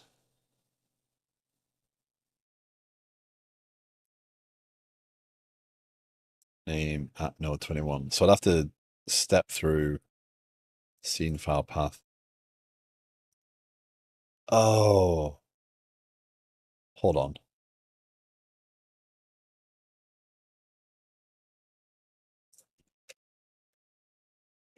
That's fine, but I don't think that needs to be. So this score, let's make that it's HBox, isn't it? HBox container. HBox container. I don't quite like that, but let's see if it attaches it differently. I'm just trying to learn what it means. Hey, little Frosty, how you doing? How's things?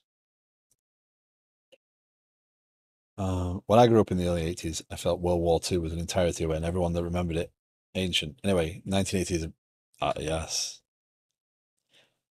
Yep. It's 44 years ago. Just 35 years away in 1980. Yes. Ooh, okay. Let's see if that changes any behaviors now. Nope. So this is the HBox container. It has no nodes. Ah,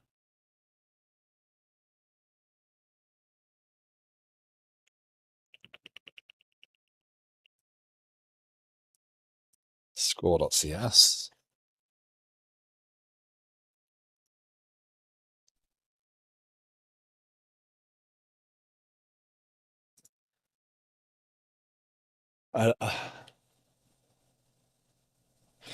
One way of doing it.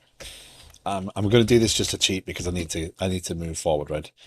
Private label initial player initials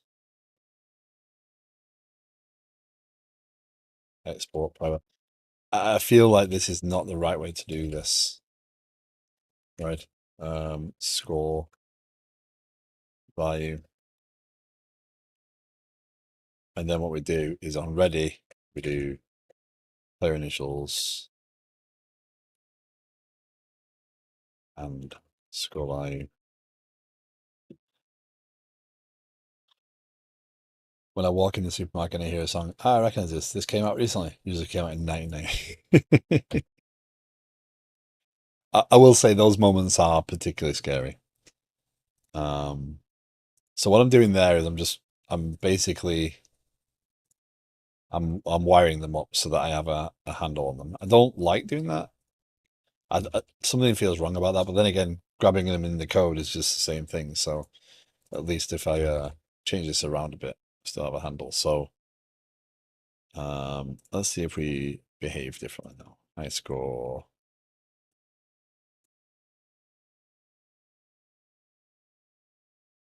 import. That's why, because that's namespace. Okay. I don't think namespaces matter quite much here, but yeah. So we're gonna run. We're gonna see if we can get a shot. I'm gonna demonstrate one more thing in a second as well. Okay, so we hit the object reference not set to an instance of an object. But how can player initials be null if I set it? Because I'm creating a new instance of the thing. Okay. So I've got a chicken and egg there. Great, I set it in there. But this is the scene instance. I'm creating an instance of the script. So if I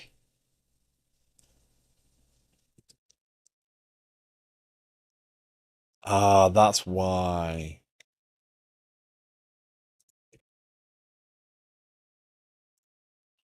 Okay, that's why.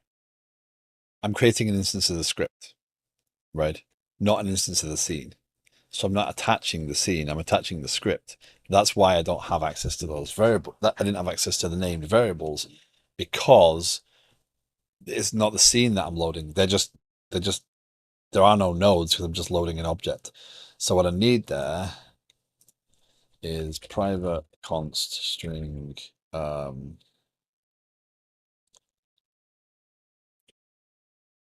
How do I get this now? How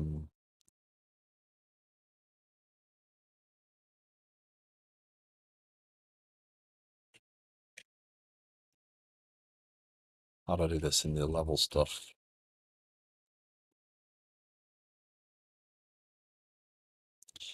If I do export private packed scene score label, score component, right? If I do it that way, build that, then go back over here to my high score. Now you see the score component. What I'll do is I'll drag that there. And now, and again, this might be wildly off, but the point is I'm trying to understand these relationships and understanding the best way of doing things. By achieving something, I will manage this, right? So here, var, so we can create an instance of this, instantiate, right? And then we can do, oh, that's a problem, though. That's a definite problem. How do we do that? Because we can't have a constructor on there now because that's not. So let's make that initialize, and that takes a score record. There we go. Okay, so that might work a little better. And then we do score component dot initialize equal with score, and then add score component.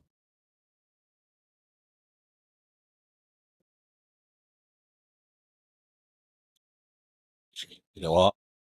No, you will. I will guarantee you are valid. Okay, so let's jump into the line of fire.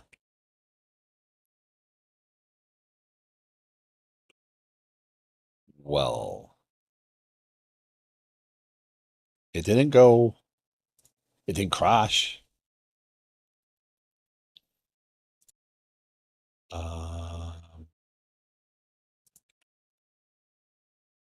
It didn't work, but it didn't crash. Let's just test that once more.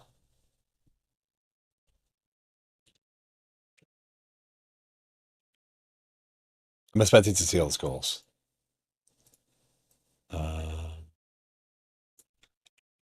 Bit parent.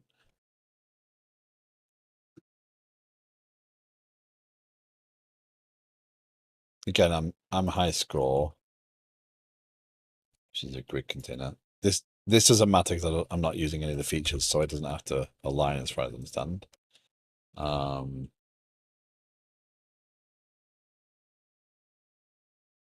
Like that.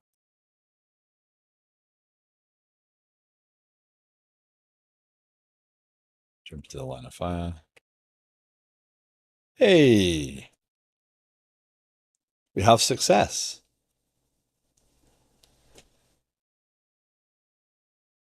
I mean, it's completely unreadable, but it's loading. But this is why I did this way, right? So I can go to score now, and I can change the font. Theme overrides, colors, font color.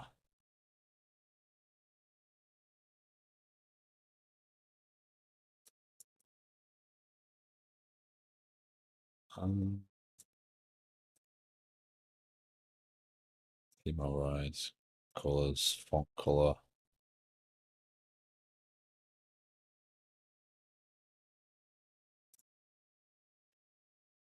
It's an easy one.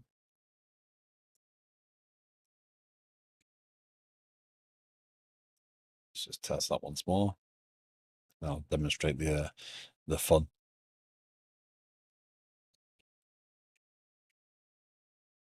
Okay, that's better for right now.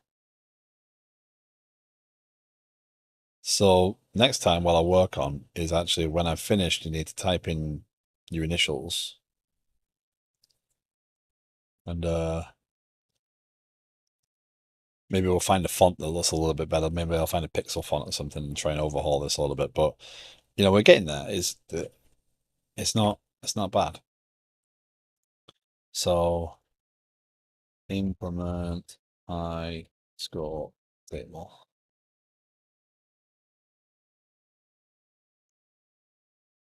So if you're interested, the code for this game, this thing,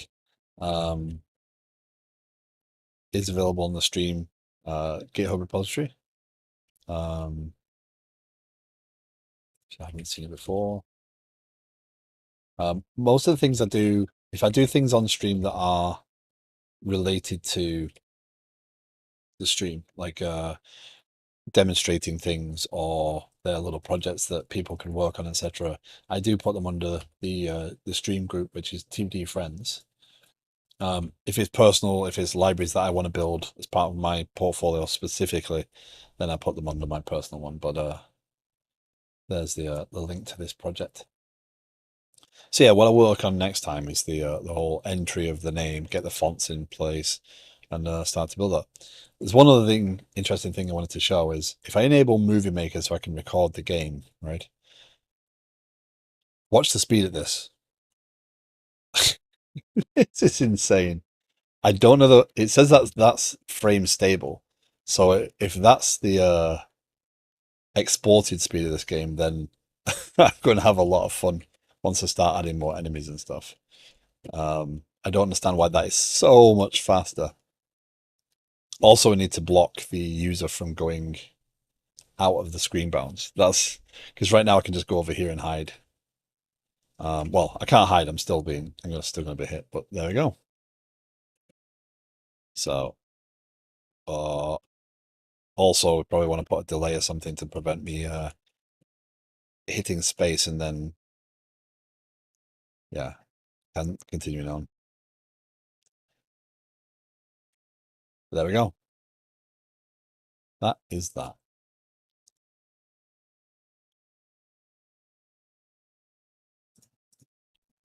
Does anybody feel that this would be worth putting up on itch, by the way? Is it worth going through that release process by the time I finish this? Or by the time I've made it better? I mean, right now it's not really a game. I'm looking for editor settings. I'm looking for do what Grumpy does and put everything up. True, true.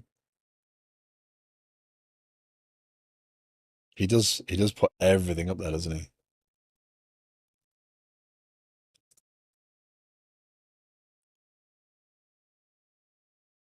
he? Rider and Fleet. That's interesting. Wonder what the Godot editing experience in Fleet looks like. Where is it?